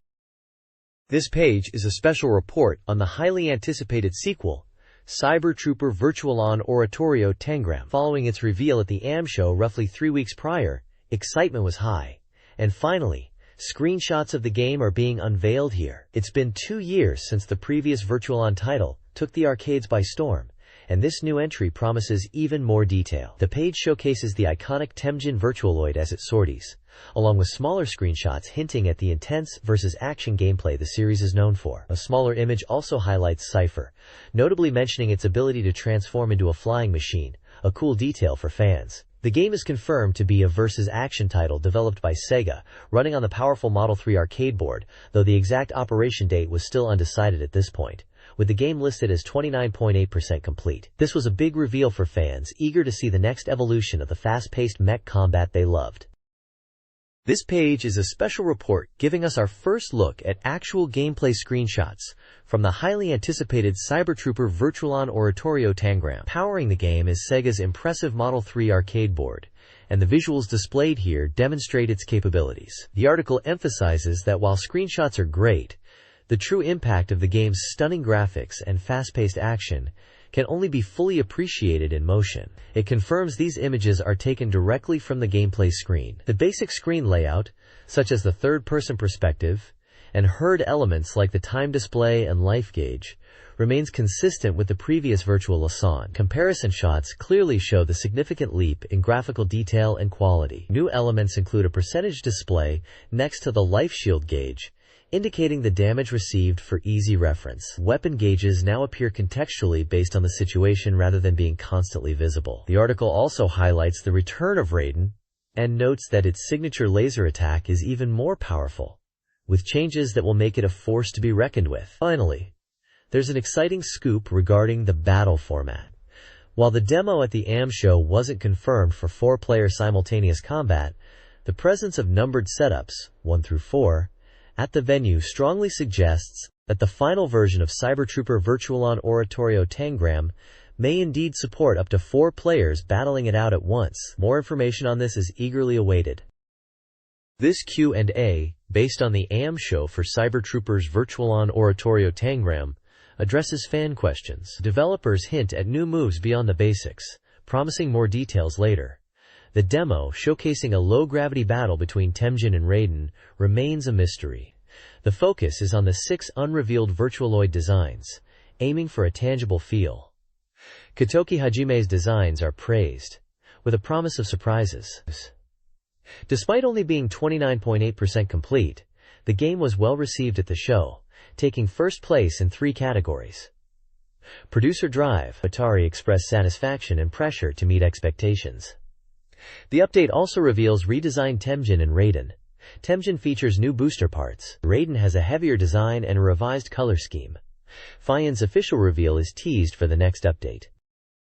This page is an advertisement for a telephone service promising significant savings on call charges by using a TETNet adapter. It outlines a simple 3-step process. This page features an advertisement for TETNet Tokyo Denwa, a new telephone service. Much like the previous page, it highlights significant cost savings on calls, boasting free basic and joining fees. They claim savings of 10% on local calls, and up to a substantial 34% compared to standard NTT long-distance charges. The ad also promotes a campaign where customers can win some cool tech prizes popular at the time, such as a Toshiba Libretto mini notebook PC, a Cassiopeia handheld PC, or a Kodak digital camera. It's presented as a way to get more value, even outside of your gaming setup. This page is an advertisement for the SEGA Saturn game, Tactics Formula. This unique title from Akaki and Atz Music, distributed by SEGA, presents itself as an unprecedented car simulation battle infused with the strategic depth of a board game. The tagline proclaims that the checkered flag is waved by the player's brain, emphasizing tactical thinking over twitch reflexes. The ad features the bold, colorful game logo against a backdrop of a racing track and a checkered flag motif, reinforcing the racing theme while hinting at the strategic element. Tactics Formula was released for 5,800 yen in 1997.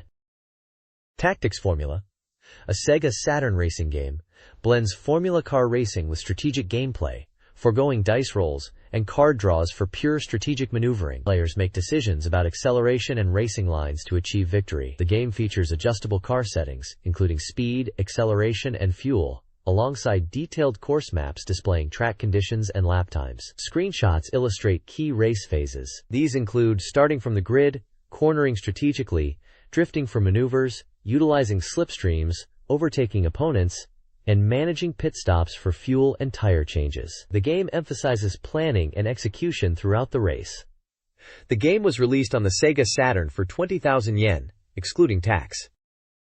This page showcases a unique title on the SEGA Saturn, Kamen Rider, Annihilation Tactics Analysis file by the Unknown Dark Organization. Breaking from typical hero-centric games, this title puts players in the shoes of a high-ranking candidate within the villainous organization, tasked with devising strategies to defeat the legendary Kamen Rider 1 and 2. Presented as a classified analysis file, the game compiles extensive data on past operations against the Riders, featuring profiles of monsters and detailed breakdowns of battles, supported by abundant photos and video clips. The core gameplay revolves around studying this intel and then utilizing it in a simulation mode to execute tactics against the Riders. It's a strategic approach, requiring players to learn from the organization's past failures to secure a victory. Visually, the page features a striking image of Kamen Rider 1 on his motorcycle, alongside several screenshots showcasing the game's interface, including monster profiles, strategy files, and the simulation screen where battles unfold. A campaign is also advertised, offering a special figure of old Kamen Rider 1 to winners who send in a survey postcard. This intriguing strategic sim, offering a villain's perspective on the classic Kamen Rider saga, was released on October 23rd for 6,800 yen. This page is the Reader's Contribution Corner, Let's Party, inviting readers to become the Contribution King. The section features various reader letters and illustrations. Readers share their experiences, including enjoying the magazine despite not owning a Saturn console but playing games like Christmas Nights and Grandia Digital Museum. They discuss their personal connection to the magazine, humorous family reactions to being published, and observations on game-related topics in everyday life, such as recognizing game titles in commercials. The page also showcases several reader-submitted illustrations, featuring original character concepts, fan art like a stray Durl from Virtua Fighter, and comedic drawings related to the submitted text. Overall, it highlights the active and diverse community engaging with the magazine and the SEGA Saturn platform. The next page continues the reader contribution theme, featuring sections titled Postcards from Teary Faces and The Confession Room. Readers pour out their gaming joys and sorrows, often with a humorous twist. Submissions cover common Saturn owner woes, such as hardware breaking down and the agonizing wait for repairs, especially when highly anticipated games are just around the corner, like during busy August release periods.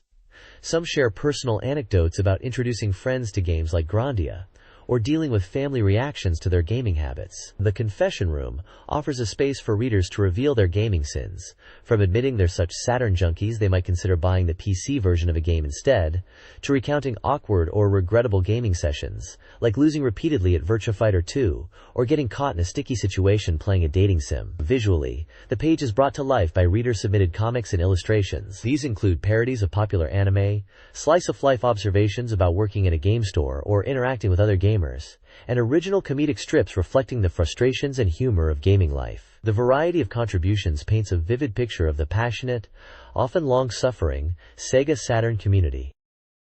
The next page dives into more reader submissions with the "I hate things like this" corner. Readers vent their frustrations about SEGA Saturn hardware and games, like a console that gets angry if you don't play daily, or peripherals that break or are just plain weird, such as a racing controller with an airbag. The page is filled with reader artwork and comics. There's an illustration titled Hyaku Monogatari Kaidankai, Gathering for 100 Ghost Stories, and a character from a reader submission called Yari Yari Switch, along with a note about the rising price of used Mega Drive games. A significant portion is dedicated to the Higashikana Boysenli Extracurricular Club, which seems to be a space for readers to share their gaming experiences and passions. Contributions include stories about discovering appealing characters in games like Shining Force, teaching friends fighting games like Darkstalkers, and memorable gaming trips. The page also lists the many ongoing Reader Corner themes being accepted for future issues, ranging from everyday stories and illustrations to confessions, shopping tales, love letters to game characters, industry rumors, and specific discussions about the SEGA Saturn environment. It's a vibrant collection showcasing the community's diverse interests and interactions with the Saturn. The next page is the Park Gallery, showcasing reader artwork submissions. We see a variety of styles and subjects, including original characters and fan art based on SEGA Saturn games. One submission features a character from Princess Crown, and another depicts characters from Master of Monsters. There's also art related to Terra Fantastica, Love and Peace, and a humorous drawing titled Jakide Ojiru. The comments from the judges or editors are quite direct, praising good points, and sometimes offering humorous critiques or observations about the themes chosen by the artists. For instance, they comment on the curly eyelashes of a character, the difficulty of drawing backgrounds, or the preference for drawing women. A particularly notable piece features characters that look like they're from Metal Slug. The information section outlines the rules for submitting artwork and other contributions, detailing requirements like using postcards or white paper, black ink, and ensuring screen tones are properly affixed. It also mentions that color illustrations are not currently being accepted for this specific corner. The point announcement lists readers who earned points and mentions prizes like book vouchers and SEGA Saturn software. Finally, the next submission theme is announced as Princess Crown, encouraging readers to send in cute drawings related to the game. The section soliciting postcards mentions the address for submissions to the LP corner. This page features a series of advertisements for comic book anthologies published by SoftBank, based on popular video games. First up is the 4-panel DX series, highlighting 2 releases. The brand new volume is the Pokemon 4-panel DX, based on the massive Game Boy hit. It's described as featuring a gorgeous lineup of authors creating a comical world, and the artwork shows familiar faces like Red, Blue, and Charizard. The second entry in this series is the Battle Arena to Shinden 4-panel DX, based on the popular PlayStation fighting game, also created by a talented group of artists. Below this, the page showcases the Super Game Anthology comic series. This series includes several volumes based on various fighting and mahjong games. Featured titles are the Super Real Mahjong PV Paradise Anthology comic, the Battle Arena to Shinden Anthology comic, the Battle Arena to Shinden 2 Anthology comic, the Power Instinct 2 Anthology comic, and the Night Warriors, Darkstalkers Revenge Anthology comic. Each volume contains brand new comics and illustrations drawn by numerous artists, often including key character designers from the games themselves. The page displays the cover art for most of these books, featuring characters like those from the Real Mahjong series, the various fighters from Toshinden and Power Instinct, and the iconic monsters from Darkstalkers. Details like prices and page counts are listed for each anthology. At the bottom, there's information for SoftBank Publishing, including contact details and notes on how to purchase the books. This page is the official SEGA information section, SEGA Press Volume 50, highlighting what's new directly from SEGA Enterprises. It kicks off by showcasing a fun lineup of upcoming SEGA prizes getting ready for winter. These are Crane Game prizes featuring popular characters like Sesame Street, the adorable Kyoro-chan from Morinaga Chocoball, Tama and friends dressed up for Christmas, Garfield, and even an open Mammon. You can grab plush toys, hand puppets, remote control cars, gumball dispensers, and sound banks featuring these guys. For those wanting the latest scoop directly from SEGA, the page outlines a couple of traditional methods. You can get updates via their fax service, or through the SEGA JoyJoy telephone line, which provides recorded information that's updated weekly. They also showcase ways to get visual and playable information. The Sega Video Magazine is a VHS tape available at stores, showing gameplay previews for games like All Japan Pro Wrestling featuring Virtua, Columns, Arcade Collection, and Lost World, Jurassic Park, along with looks at others like Dead or Alive, Culdicept, and the adventure game Machi, Unmei no Kusaten. For hands-on experience, there's the Flash SEGA Saturn series, offering playable demo drums. Finally, Sega is online. They mention their internet presence, including the main Sega website and the Game Busters site, offering links and information for fans. Sega announced the Sakura Taisen Digital Data Collection for Windows 95, a collector's item featuring interactive elements, scene revisiting, and animated screensavers. The limited first edition includes a pocket watch and character bromides. The game requires a Pentium 75 MHz CPU, Windows 95 16 MB RAM, 120 MB hard drive space, 640 by 480 resolution, 256 colors, and a 2x CD-ROM drive. Priced at 6,800 yen, it released on October 10th. The Sega Public Relations Diary includes anecdotes from Sega staff.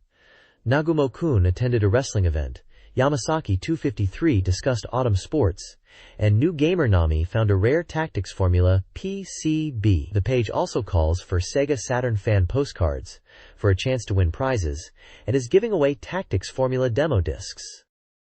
This page features the 5th episode of a serial novel based on the acclaimed Sega Saturn vertical scrolling shooter, Tsukyu Gurentai, developed by Raisonizing. Titled, He Said, The Skin of a Manju, this installment delves deeper into the universe of the Crimson Lotus Squadron, which is depicted here as the unofficial self-defense force for a satellite launch company. The novel, penned by Yuichi Ishida with original plans by Raisonizing, follows the adventures and mysteries surrounding the squadron's 3 pilots. The summary of previous events recounts an attack on the company headquarters by a mysterious group, and the subsequent investigation into a suspicious aircraft linked to the incident. The story promises a blend of action and sci-fi drama, exploring truths unknown even to the company's internal investigation unit, and hinting at a new, unfolding incident. It gives a glimpse into the narrative background created for this intense shooter.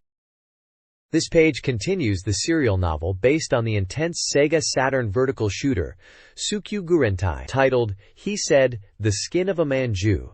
The narrative unfolds with characters discussing the meaning behind strange metaphors and shifting to the ongoing investigation into an unauthorized flight near the company's catapult building. The protagonist, Yasuda, initially suspects the investigation is connected to the Crimson Lotus Squadron trying to clear their name, but is told the unauthorized flight is the priority. A large-scale project is mentioned, with a key meeting taking place at Station Shivites, focusing on profit conflicts and potentially the ambitious NASA proposed plan to terraform Mars into a habitable environment. Below the novel text are profiles of key characters in the story, and likely the game. We are introduced to Kaoru Yatasuka, the 24-year-old leader of the JDF squadron, Ryota Kashiwa, a competitive 19-year-old new recruit with excellent piloting skills, Rika Kunimura, a skilled but ill-tempered pilot who has transferred to the Crimson Lotus Squadron's Rapid Security Section, and Brent Yamagata, a 24-year-old investigator who excels at hacking despite being physically weak. These profiles flesh out the cast involved in the unfolding events. This page continues the serial novel, deepening the mystery and character interactions. Brent speaks of feeling overwhelmed by the fruitless investigation, comparing it to casting salt upon the sea. Yasuda notes Brent's distress. The conversation turns to the unauthorized flight, confirming the difficulty in locating the aircraft. Yasuda then offers a crucial piece of information, stating he has insight into the potential danger facing Brent's team, and is prepared to provide leads from his superior. Brent agrees, acknowledging the seriousness of the situation. Below the novel, the SOQ-004 unit is profiled as the Toryu, detailing its size, 18.80 meters in length, 17.70 meters in width, and 10.50 meters in height. Its arsenal includes the IDU and pinpoint weapons. The bottom section displays images of the Toryus, from the front, side, and top, giving a detailed view of the powerful craft. The serialized novel continues, with Brent investigating an unauthorized flight, prompted by Yasuda's mention of Yumi Hachiman and his playful prodding about handling requests from two individuals. The scene switches to Mikatsuki, jolted awake by Kunimura, who cancels his day off due to a terrorist incident where the president is held hostage. She abruptly orders him to report for duty, ending the call without explanation. Below the story, Razanizing, the developers of Tsukyu Gurentai promote their website. They advertise detailed game information, character introductions, including Mahu Daisakusen, developer anecdotes, a glossary, staff interviews, and surveys. They also mention boss design discussions, referencing classics like Galaga. The page concludes with a humorous profile of developer Kenichi Yoku.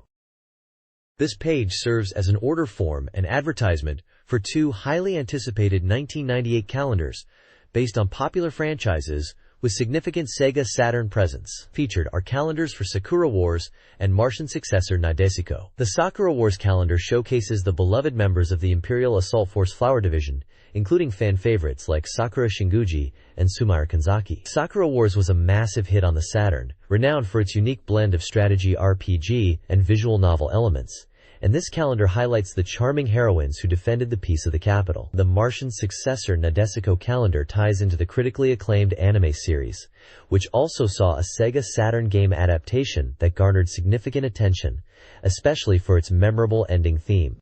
This calendar is designed for fans, featuring key characters led by Captain Eureka Misumaru and the diverse crew of the Nadesico. Both calendars are large A2 size, approximately 594 mm by 420 mm, with 13 pages, priced at 1,600 yen plus tax, and scheduled for release in late November. Due to expected demand, the page strongly encourages readers to pre-order at their local bookstore using the provided tear-off forms to ensure they secure their copy of these fan-essential items. This page features information on two distinct publications. The top section advertises a comprehensive collection focusing on the classic Time Bokan anime series. This book covers the entire series catalog, including fan favorites like Time Bokan, Yatterman, Zendaman, and others, featuring character and mechanic designs, staff interviews, and valuable production materials. It's presented as an essential volume for fans, containing rare materials from Tatsunoko Production. The publication details state it's a 4-size, 128 pages, priced at 1,600 yen, and is currently on sale. The section is adorned with vibrant anime illustrations and character sketches from the various Time Bokan shows. Below this, the page promotes the White Diamond Perfect Guide, a strategy guide for the popular romance RPG White Diamond on Windows 95. This guide offers a complete walkthrough, detailing character settings for the 8 female heroines, easy-to-follow flowcharts, and comprehensive data on items, monsters, and sub-scenarios.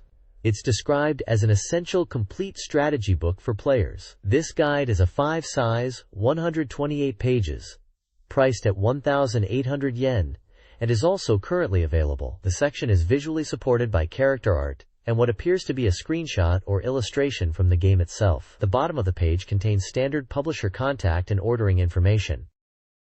This page is the final installment of the Treasure Factory feature, highlighting the game Silhouette Mirage. The main visual is a 4-panel comic strip, humorously depicting characters from Silhouette Mirage, likely Shina, Nera Shina, and Zohar, in a context related to a working person and world-saving efforts, perhaps tying into the feature's theme of Hataraku businessman, working businessman. The comic shows panic, revival, and a declaration to protect peace, all presented in a lighthearted manner for the series' conclusion. Below the comic is an urgent recruitment advertisement from Treasure, looking for programmers and graphic designers, noting that while the Treasure Factory feature is ending, their recruitment efforts are ongoing. This page serves as the final special installment of the Reader's Corner and a staff feature for Silhouette Mirage. The Reader's Corner showcases fan art, primarily featuring the main characters Shina and Zohar, along with comments from readers praising the game's visual style, characters, and gameplay elements. There is also a summary of general reader feedback, highlighting positive impressions about the game's action and unique mechanics. The special features section presents the second part of the Silhouette Mirage staff introduction, profiling various members of the development team, including individuals involved in direction, graphics, and artwork. Each entry includes a small photo or drawing of the staff member, along with brief notes about their role in the project and something specific from the game they recommend checking out. This page marks the official conclusion of the Treasure Factory series, although Treasure expresses their continued interest in receiving fan mail. This page is an advertisement announcing a user game creation contest for the SEGA Saturn title, Digimon 2.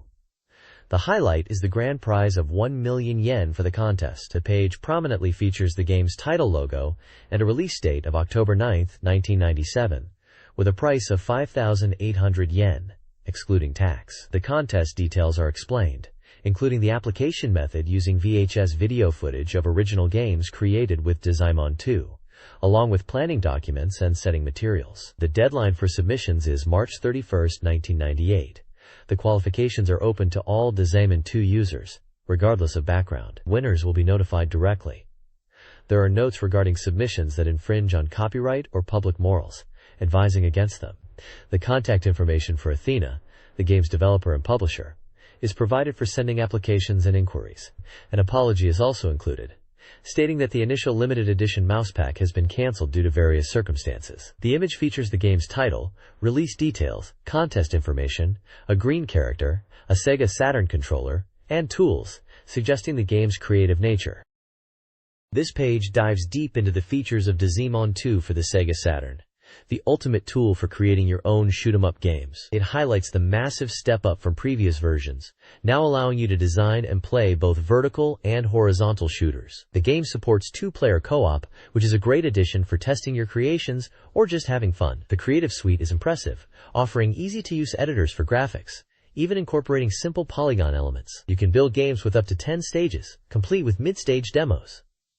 Graphics creation benefits from a rich 256-color palette for more detailed visuals. For gameplay, you can craft intricate player-ship attack patterns with a staggering 1029 possible combinations. Enemy design is also enhanced with 6 types of animation, variable sizes for common enemies, and more detailed settings for challenging boss characters. Even the sound design is robust, letting you compose music with 4 tracks and 32 bars. This page makes it clear that Digimon 2 is packed with features, designed to satisfy even hardcore enthusiasts, making it a must-have for anyone aspiring to be a game designer. This page continues the deep dive into creating games with Digimon 2, shifting the focus from features to the creative process itself. It starts by discussing the importance of planning stages once the game concept and playership are decided. The article then suggests building a story for your game using the Telling House feature, presenting an example outline for a hypothetical game titled Hakozaki Netsuko's Great Adventure. Tentative. This sample story involves analyzing the game industry, a mysterious modem incident, and confronting a corrupt company president. Following the story outline, the article explains how to translate this narrative into a stage progression, illustrating this with a simple 5-stage flow, starting in Tokyo Bay, moving through a coastal area and the Metropolitan Expressway, and culminating in the editorial department and the president's room.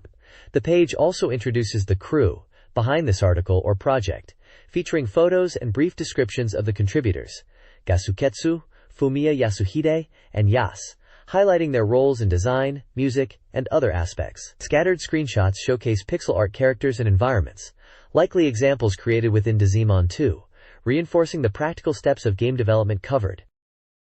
This page dives deeper into creating compelling stages within Digimon 2 and announces an exciting contest. It starts by explaining how to add variety to your game stages once the basic structure is planned. You'll learn about using different parts, creating large structures efficiently with scaling, and changing proportions to make the same assets look unique. The article emphasizes techniques like raster scrolling and noise effects to create dynamic backgrounds and varied stages. Highlighting the stage design advice is a section showcasing a coastal stage. We see concept art for the stage, followed by a screenshot of the completed pixel art version, illustrating how the ideas translate into the game engine. The detailed pixel art shows buildings, containers, and small characters, giving a clear example of a fully realized stage. The big news is the announcement of a contest with a massive 1 million yen prize. You can submit your original shooting game created using Digimon 2 on VHS video. The rules require providing contact information and respecting copyrights, emphasizing that the goal is to get creative with the tools provided. Finally, drives. Fumiya shares a short anecdote about mentoring a new developer named Fukase, highlighting the importance of instinct and practice in game creation. The page also hints at future topics, mentioning plans to cover Bossland and Minion Country. This page introduces the upcoming SEGA Saturn fighting game, Savaki. Billed as the ultimate real fighting game, it promises a unique battle experience focused on standing techniques in interspecies or varied martial arts combat within a super-dimensional space. The game boasts impressive technical features for its time, including a smooth 60 frames per second frame rate, real-time Garou shading, dynamic light source calculation, and flexible, bendable joints for character models. Motion is captured in real time, and the gameplay incorporates sophisticated techniques like dodging, feints, and active combinations. Showcased are character portraits, representing a diverse roster of fighting styles, such as karate, taekwondo, muay thai, jeet kune do, traditional karate, boxing, and freestyle, hinting at the game's varied combatants and approaches. Screenshots depict 3D polygonal fighters engaging in combat within a cage-like arena. Savaki was scheduled for release in early December, with a standard price of 5,800 yen, excluding tax. It is developed and published by Sinus, with sales handled by Microcabin. This game aims to deliver a realistic and technically advanced fighting simulation on the SEGA Saturn. This page features several columns, offering personal perspectives on games and events. The first column, There Was This Kind of Game, Game Show, Volume 3 by Fumio Kurokawa, revisits the Tokyo Game Show. The author praised Chunsoft's Machi in a previous column, and now turns to other software. He highlights Taito's Densha de Go, a unique PlayStation title he calls Freak Software, that allows players to realize the childhood dream of being a train driver. Regarding other show impressions, he found Gran Turismo on PlayStation personally unremarkable, noting graphics were okay, but speed needed tuning. He found Sega Saturn's presence strong, particularly praising Burning Rangers. He also mentions Grandia, causing buzz, finally getting a release date after years of anticipation. The second column, Sara Ikibukuro's Virtua Crash Volume 38, shares feedback gathered on a demo version of a game, likely relating to the Virtua Fighter series given the title. Opinions were mixed, with some finding it interesting and others not. Sarah also discusses Everybody's Golf on PlayStation, comparing it favorably to older golf games and finding it quite enjoyable. A smaller segment titled This Week's Yukun features a photo of a young child, seemingly the subject, and mentions him sitting by arcade, fighting game cabinets without playing. This page features the fourth installment of the Game Science Laboratory column, titled Tension in Combat. Written by Sabu and Saiga, with illustration by Akiyama, the piece is presented as a dialogue between a professor and his assistant. The assistant starts by lamenting the lack of tension in the RPG they are playing. The professor explains that creating tension in combat is crucial for an engaging experience.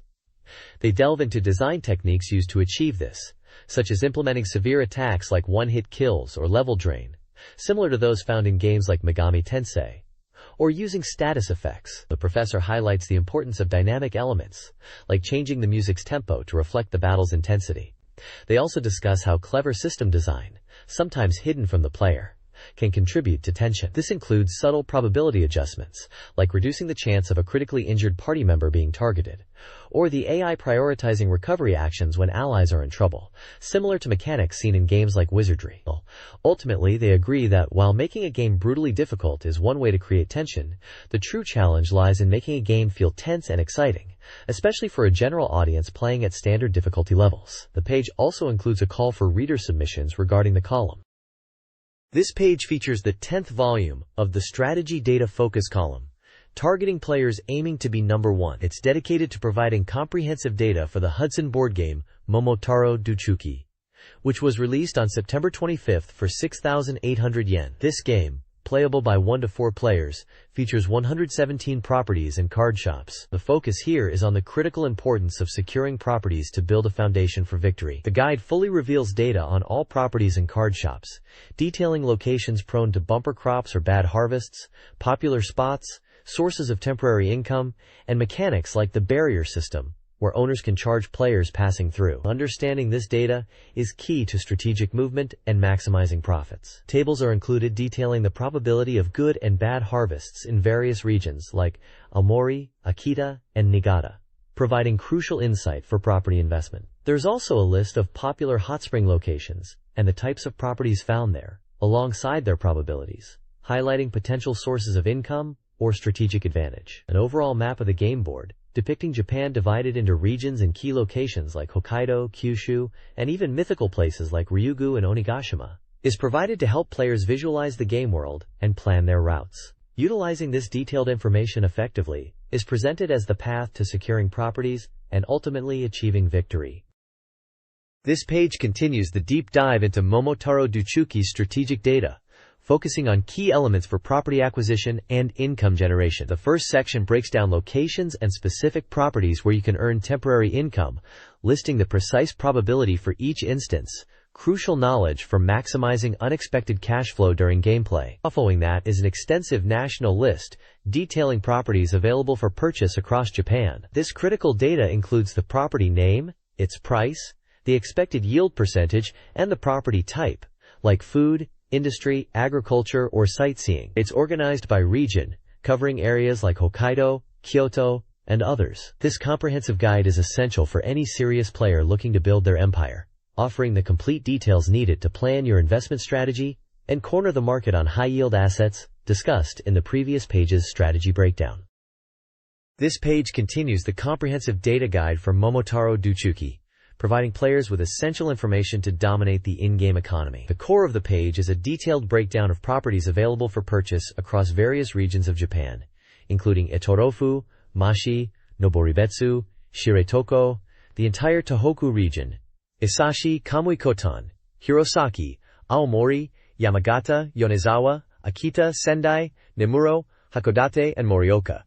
Each listing provides the property name, its price, the percentage yield, and the property type such as industry, agriculture, or sightseeing. This extensive table serves as a vital reference for players strategizing their land purchases to maximize income throughout the game. A helpful tip is provided, highlighting that an oil field may appear near Akita after the 8th year, offering a significant 200% yield on its 200 million ryo price, a piece of information crucial for late-game investment planning.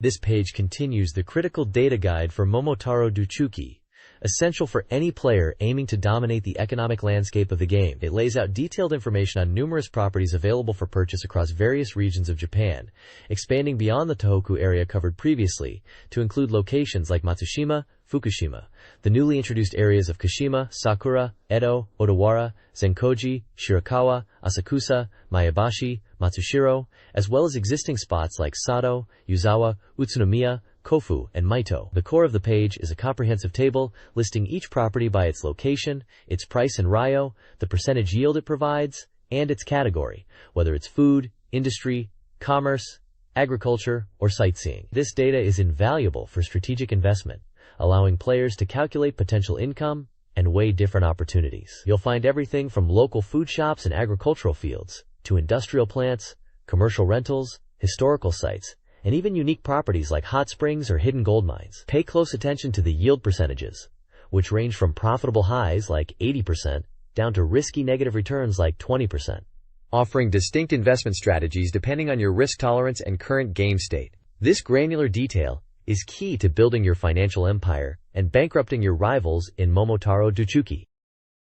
This page continues the indispensable property guide for Momotaro Duchuki, presenting investment opportunities in regions like Suwa, Shinano, the newly introduced areas of Niigata, Aichi, and Takata, alongside locations such as Odawara, Totsuno, Miyafuruta, Shinajima, Ito-nu, Matsushiro, Rikuzen Takada, Nikko, and Ida-nu. The detailed charts lay out specific properties within each location, listing their purchase price in ryo, their percentage yield, and their category: food, sightseeing, agriculture, commerce, or industry. Players can find a variety of assets, ranging from traditional soba restaurants, hot springs, and farm fields, to unique talismans and charms, with varying effects and prices. Pay close attention to the prices, which range from millions to billions of ryos, and the yields, which offer diverse investment potential crucial for building your fortune and outmaneuvering opponents across Japan. This data is vital for making informed strategic decisions on where to invest your hard-earned ryo.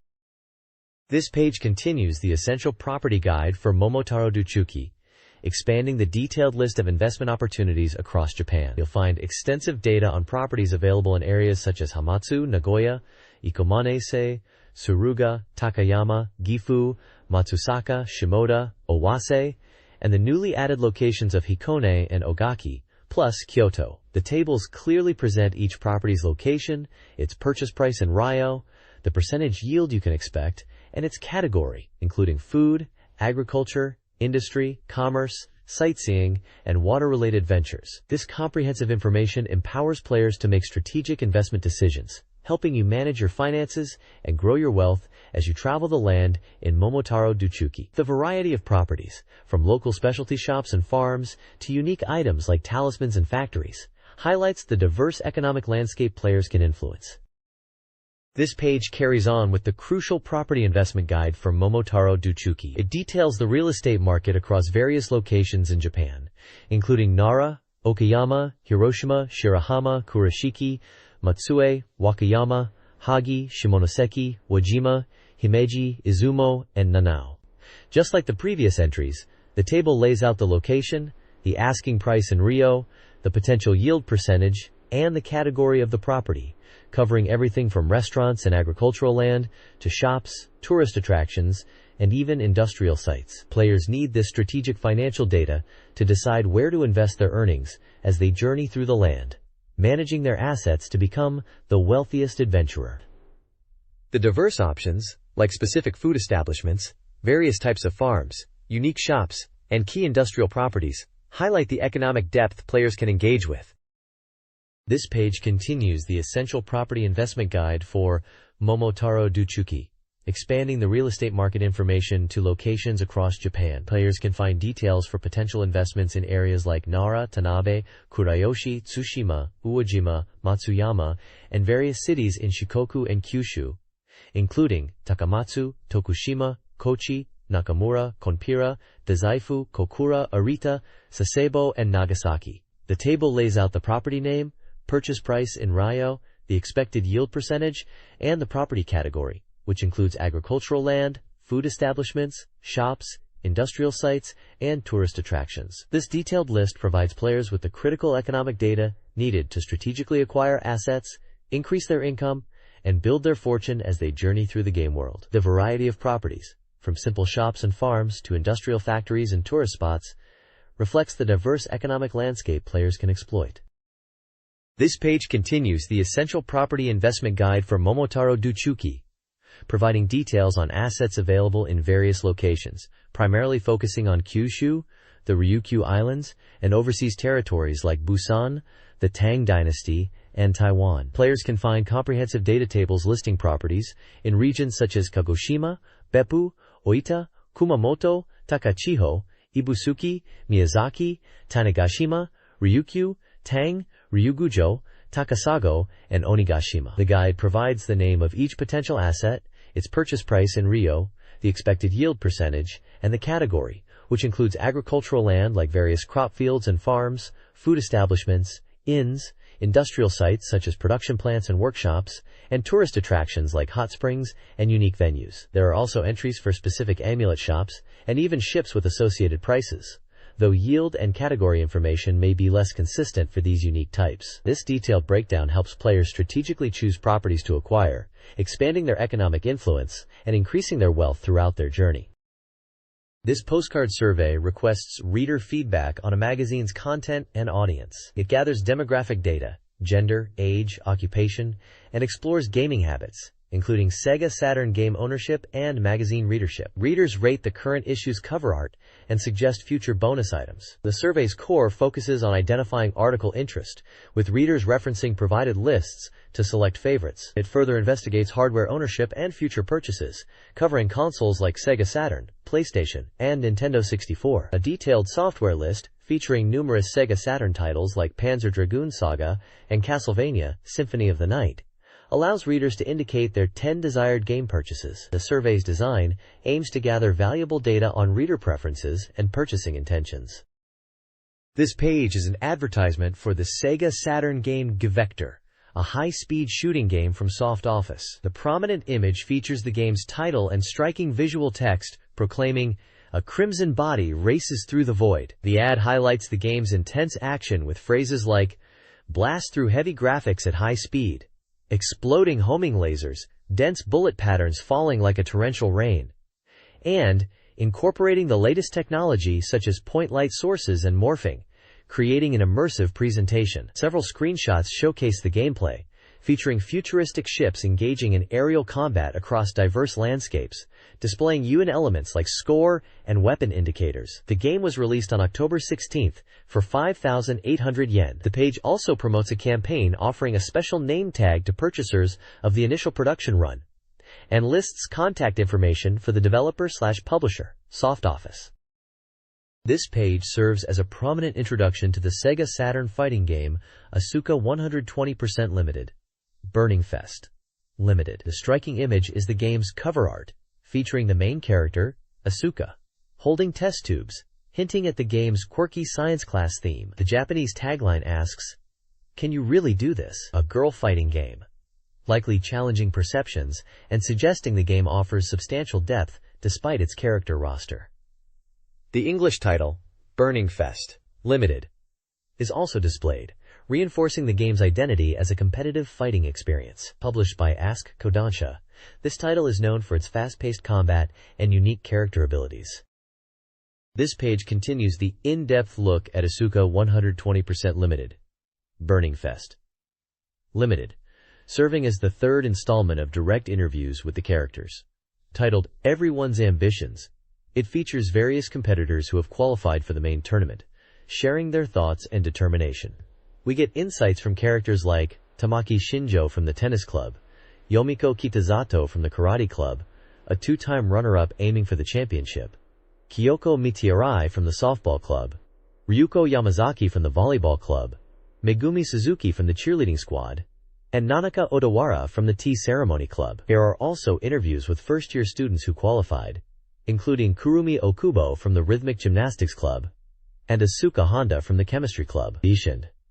Even guest participant Ms. Kathy Wilde from the Pro Wrestling Enthusiast Club shares her excitement. The page includes action-packed screenshots, showcasing the game's fighting engine and vibrant visuals. Finally, the release date of October 9th, Thursday, and the price of 5,800 yen, excluding tax, for this fighting action game are clearly stated.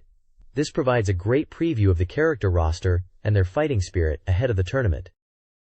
This page features an advertisement or preview for Can Can Bunny Extra on the Sega Saturn. This is the third installment in the Can Can Bunny romance adventure game series, noted as being a slightly erotic entry. The page is dominated by a large illustration showcasing the game's anime art style, featuring the main characters, including a girl with green hair in a fantasy-style outfit and two girls with brown hair. The tagline suggests finding love and meeting someone again through the magic of love. Several small screenshots are also included, offering glimpses into various scenes and characters from the game. The game is highlighted as currently being on sale for 6,800 yen, excluding tax, emphasizing its availability for Sega Saturn owners interested in the romance adventure genre.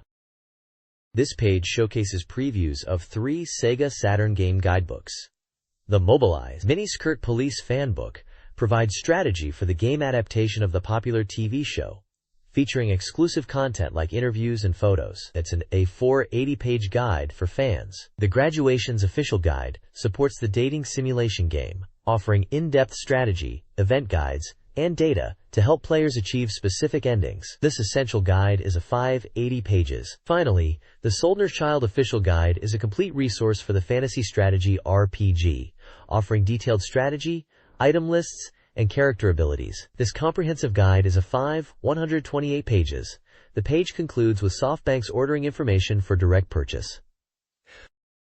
This page is the second part of a substantial strategy feature for a mecha strategy RPG, almost certainly a Super Robot Wars title, given the mix of mecha series referenced. The focus here is entirely on the importance and effects of pilot special skills. The article emphasizes that pilots possessing these skills should be given priority due to the significant advantages they provide in combat. Key skills detailed include New Type/Cyber New Type and Holy Warrior, which grant increasing bonuses to stats like hit rate, evasion, and attack power depending on their level, as shown in the accompanying tables. Other skills covered are Shield Defense, which reduces damage when blocking, cutting away, allowing pilots to nullify certain attacks like missiles or beam weapons, and Potential, which provides stat boosts and critical rate increases when a unit is at low health. The page also clarifies the distinction between pilot special skills and unit-specific special abilities. The overall message is clear. Understanding and utilizing these skills is crucial for success. This page continues the strategy guide for Super Robot Tyson Fro, shifting focus from pilot skills to strengthening your units using special parts. The article explains that these parts are items equipped to units to enhance their capabilities, and each unit can equip a limited number. A table lists various parts and their effects, which can range from boosting movement speed, agility, and evasion, to increasing HP, armor, and weapon range, or even granting abilities like flight. It also covers consumable items for recovery. Below the parts guide is a scenario flowchart titled Scenario Flow, visually mapping out the game's progression. It clearly shows the game's branching paths, separating into the real robot path and the super robot path, detailing the sequence of missions and significant events within each route and where they converge. Featured alongside the flowchart are images of iconic mechs such as Mazinger Z and Dan Kuga, illustrating the diverse series included in the game. This section serves as a roadmap for players navigating the game's story and various battles. This page continues the in-depth strategy guide for Super Robot Tyson F, focusing on Scenario 15 within the real Super Robot path, which branches into two variations. 15A, the target is Lundo Bell, and 15B, Assassin to Lundo Bell. Scenario 15A presents a battlefield where the primary goal is to clear out specific enemy groups, particularly the Third Angel Sachiel, and units representing positron cannon users. The guide advises utilizing the Evangelion units prominently, after Mazinger or Getter Robo quickly handle the initial Angel. A key point is to largely ignore Ryga equals Gios piloted by Shapiro Keats, as defeating him is not feasible at this stage. Instead, focus on gaining experience from other enemies like the Goroika units. Reinforcements including various Ashura temples, Calvary temples, and iconic Gundams like Wing Gundam, Death Scythe, and Z Gundam join the fight later. Scenario 15B follows the exact same story and unit appearance timing as 15A, but crucially features a different map layout. This map leads to the player being surrounded by enemies as they arrive. The recommended strategy shifts from pushing forward to holding ground near the central town area to intercept the waves of foes. Like 15A, this scenario also details the item drops from key enemies and the arrival of friendly and enemy reinforcements. Both sections provide essential unit data and map layouts to help players navigate these challenging missions. Super Robot Tyson F Scenario 16 splits into Real Robot 16 Ra and Super Robot 16 Se paths, both featuring the Devil Gundam. 16 Ra sees players, initially with Dunbine, Getter Robo, and Gurren Lagann, battling the Drake Army. The NPC biosensor is powerful, but item drops require players to defeat Aura Battlers and Will Whips. Reinforcements, including the Argama/Gorosan, arrive on turn 3. After the Drake Army retreats, the Devil Gundam appears. 16 Se mirrors 16 Ra, with the same enemies, focusing on utilizing map weapons due to the map layout, and reinforcements arriving on turn 4, potentially surrounding the player. Both scenarios offer item drops like Aura Battler parts and experience from the DC Army units. Will Whips retreat below 70% HP in both scenarios. This page continues the Super Robot Wars FA strategy guide, detailing two scenarios from the real and Super Robot paths. The top section covers Scenario 16B, Goreisan's Crisis, on the Super Robot route. This mission involves mandatory unit changes and emphasizes battling reinforcements effectively. Players start with units like Goreisan, Bilbine, and Getter Robo, receiving reinforcements including the Argama or Grangaren, and more units on turn 5. Guest units like Amuro Rei, Daba Myrode, Shinji Ikari, Rei Ayanami, Asuka Langley Soryu, and Judao Ashita arrive on turn 7 with Reg equals Gaios, Zeb. Strategic tips include fighting near towns for recovery and being prepared for the guest unit's arrival by moving west early. Lists of initial and reinforcement units for both player and enemy sides are provided, alongside item drop information. The bottom section details Scenario 17A, Targeted Photon Power Lab, on the Real Robot route. This scenario is noted as easier than the alternative path. The key strategy is to lure and ambush the Poseidal army near the Photon Power Lab. Players start with units like the Gespenst, Mazinger Z, and Dia ng Go Shogun, joins on turn 3, and the main force, Argama, or Grangaran, or Gorazon, arrives on turn 4. A crucial point is the appearance of Wing Gundam, Hero Yui, and Gundam Death Scythe, Duo Maxwell, as enemy reinforcements on turn 5. Defeating these two is highlighted as essential for an easy clear. Lists of units and item drops are included. This guide covers Scenario 17 of Super Robot Wars F, detailing 2 route variations. Scenario 17B1, Break Through the Enemy Siege, tasks players with moving their battleship east within 5 turns.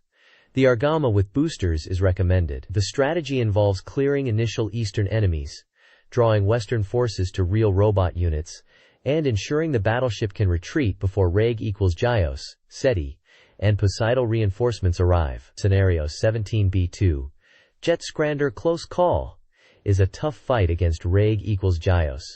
It begins like Scenario 17A, with Wing Gundam and Gundam Death Scythe appearing on turn 3. Reg equals Gios and other Poseidal reinforcements arrive on turn 5. The concentrated attack with Hirameki is vital, as Reg equals Gios retreats at low HP. Super robot units with Tetsukabe and Hichu are recommended. Both scenarios include unit lists and item drops, with valuable items like mega boosters and high-performance radar. This page features a strategy guide for Scenario 18 of Super Robot Wars F, titled Nerve Attack. The scenario starts with Shamshil and 2 EVA units. The guide suggests a key tactic. Defeat Shamshil using non-EVA units, particularly aerial units like Getters, to avoid counterattacks. Following this, DC forces arrive, including formidable units like the Dreisen Trio, Gaia, Mash, and Ortega, and Sima's Gerbera Tetra. The advice is to use this phase to level up less developed units, and even battleship map weapons, focusing on defeating the strong Dreisen units individually. Separate sections discuss important gameplay tips. One point recommends unit switching, emphasizing its usefulness for deploying units effectively, especially when main pilots are unavailable, or when a unit needs a pilot better suited to its capabilities. Other point addresses the appearance of subpilots, revealing that a critical choice at the end of Scenario 22, specifically selecting "Yes I do" when asked if you have a lover, is the trigger for their appearance. The page also shows screens related to character creation, including selecting a name and portrait from various options. This guide focuses on Scenario 19, Dokuga's Ambition, in Super Robot Wars F. Strategic enemy target selection is key, particularly which enemy officer units you eliminate. Enemy battleships are dangerous and should be prioritized for destruction. Sinking a battleship prematurely ends the DC Army's turn, with the Bundal battleship being a good target for its item drops. Be wary of Mechanical Beast Genova M9's long-range attacks and incoming reinforcements. Looking ahead, the guide hints at tough challenges in the following episodes. Episodes 20 and 21 detail Jaburo infiltration, necessitating careful unit selection. Episodes 22 involve a rescue mission near the Panama Canal, culminating in Dankuga's combination sequence. Episodes 23 and 24 depict Lond Bell joining forces with the Combattler team, culminating in a battle involving General Garuda. Finally, a cryptic hint suggests a forgotten character will make a reappearance. This page provides a comprehensive look at the pilots available in Super Robot Wars F up to Episode 24, specifically covering those present by the time of The Tragedy of General Garuda. It highlights that players will have access to a substantial roster of 59 friendly pilots, excluding NPCs, across both real and super robot types. The guide emphasizes the strategic importance of choosing who to train as main pilots and who to use for support, taking into account their abilities and spirit commands. The page includes a detailed breakdown of pilot parameters like melee, shooting, evasion, accuracy, reaction, and skill, explaining how each affects combat performance. It also clarifies terrain adaptation ratings, spirit command levels, and the concept of pilot groups that allow swapping within a series, noting which pilots are fixed and cannot be moved. Presented as key data for several prominent pilots you'll rely on, including Hayama Akoi from Combattler V, Elviano and Amuro Ray from the Gundam series, Rei Ayanami and Shinji Ikari from Evangelion, Gaha Leche from LGAIM, Camille Bidan and Emma Sheen from the Gundam series, and Kuji Kabuto from the Mazinger series, among others. Amuro is highlighted as a powerful ace pilot, while Rei and Shinji are noted as fixed pilots specific to their units. This data is essential for planning your unit deployment and development strategies as you progress through the game's challenging scenarios.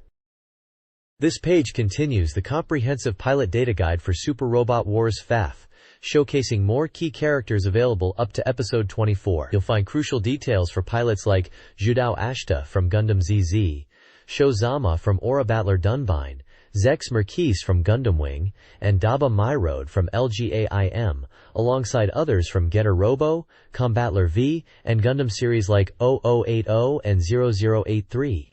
Each pilot entry provides their core combat stats, terrain adaptability ratings, and lists their spirit commands with their levels. The accompanying descriptions offer strategic advice on how to best utilize these pilots. For instance, Sho Zama is noted as the sole Dunbine pilot available at this stage, highlighting his importance. Zex Merquise from Gundam Wing is highlighted as having high potential, particularly with his spirit commands, but requires training later in the game. Daba Myrode is presented as the strongest LGAIM pilot and a central unit for that series. The guide emphasizes leveraging their unique strengths and spirit command sets for optimal performance in battle. This page continues the detailed pilot data guide for Super Robot Wars F, covering more characters available up to episode 24. You'll find entries for pilots from various series including Gundam, 0083, F91, UC, 0080, Aura Battler Dunbine, Getter Robo, Heavy Metal LGAIM, Dankuga, Combattler V, Daimos, and some original characters. Each entry provides a character portrait, voice actor, and essential stats covering combat, evasion, accuracy, and skill, alongside terrain adaptability ratings. A list of their spirit commands and their levels is also included, offering insight into their utility in battle. The accompanying commentary provides strategic advice and opinions on each pilot. For example, Cham Phao is highlighted as the crucial sole Dunbine pilot at this stage, requiring early training of her spirit commands. Domon Kashu and original character Fonsek are noted for their high combat stats but face the challenge of raising their fighting spirit effectively. Ryoma Nagare is praised for the power of the Getter Beam when combined with his spirit commands. Characters like Vittoria Perillo receive a less enthusiastic review, suggested only for hearing game music, while Bright Noah is presented as a solid, useful pilot with good support abilities. Henkin Beckoner is deemed non-essential for training, participating only briefly in super robot scenarios. This guide helps players understand each pilot's strengths and how best to deploy them. This guide analyzes pilot effectiveness in Super Robot Wars. Several pilots are assessed. Boss, Mazinger Z, is weak, while Masaki Ando, original generation, is a strong core pilot. Lucrezia 9, Gundam Wing, is moderately useful, and Ru Luca, Gundam ZZ, is capable, though sometimes inaccurate. Support pilots like Mirao Chao, Gundam ZZ, Remy Shimada, and Mary King, original generation, are valuable, especially Remy for unit combinations. Mondo Agake, Gundam ZZ, is ineffective. Sarayuki, Denkuga, is vital for the hit-and-away skill. Sayaka Yumi, Mazinger Z, is a support pilot needing early spirit development, and Lilith Phao, LGAIM, offers support with limited spirit points. Main characters include a real robot type praised for growth, and a super robot type and subpilot with essential spirit commands. The real robot subpilot offers a balance of combat and support abilities. This page covers trading cards, highlighting the recent increase in game-related series, including those from Sega, Capcom, and Nihon Falcom. It focuses on the Sega Freaks trading card series, showcasing 3 different selections. Selection 1 features characters from Virtua Fighter 2, noting that all characters from that game are included, and emphasizing its high collectability. Images show Jackie Bryant, Sarah Bryant, and Kagemaru. It also mentions the series covers Sega games and hardwares.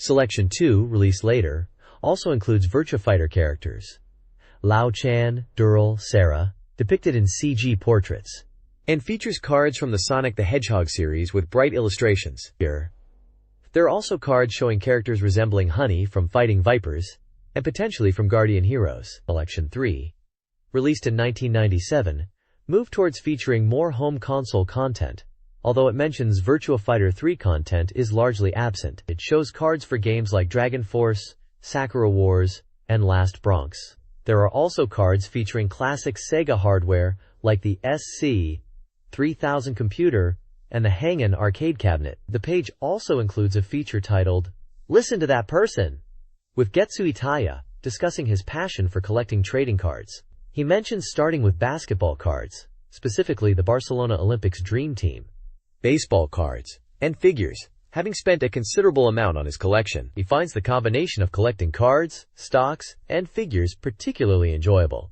describing the diverse aspects of the hobby. Images show displays of numerous trading cards, including many sports cards.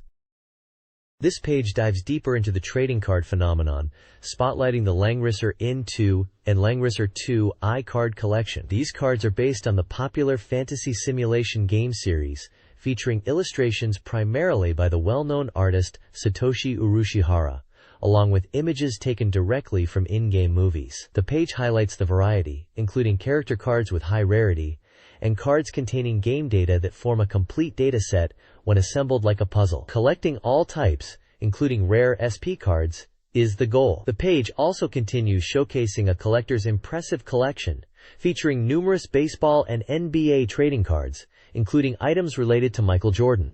The collection includes framed cards, binders packed with cards, and even figures and life-size standees of NBA stars, demonstrating the depth and passion involved in this hobby. It seems like an expensive pursuit, but one that offers diverse collecting avenues, appealing to fans of sports and gaming alike.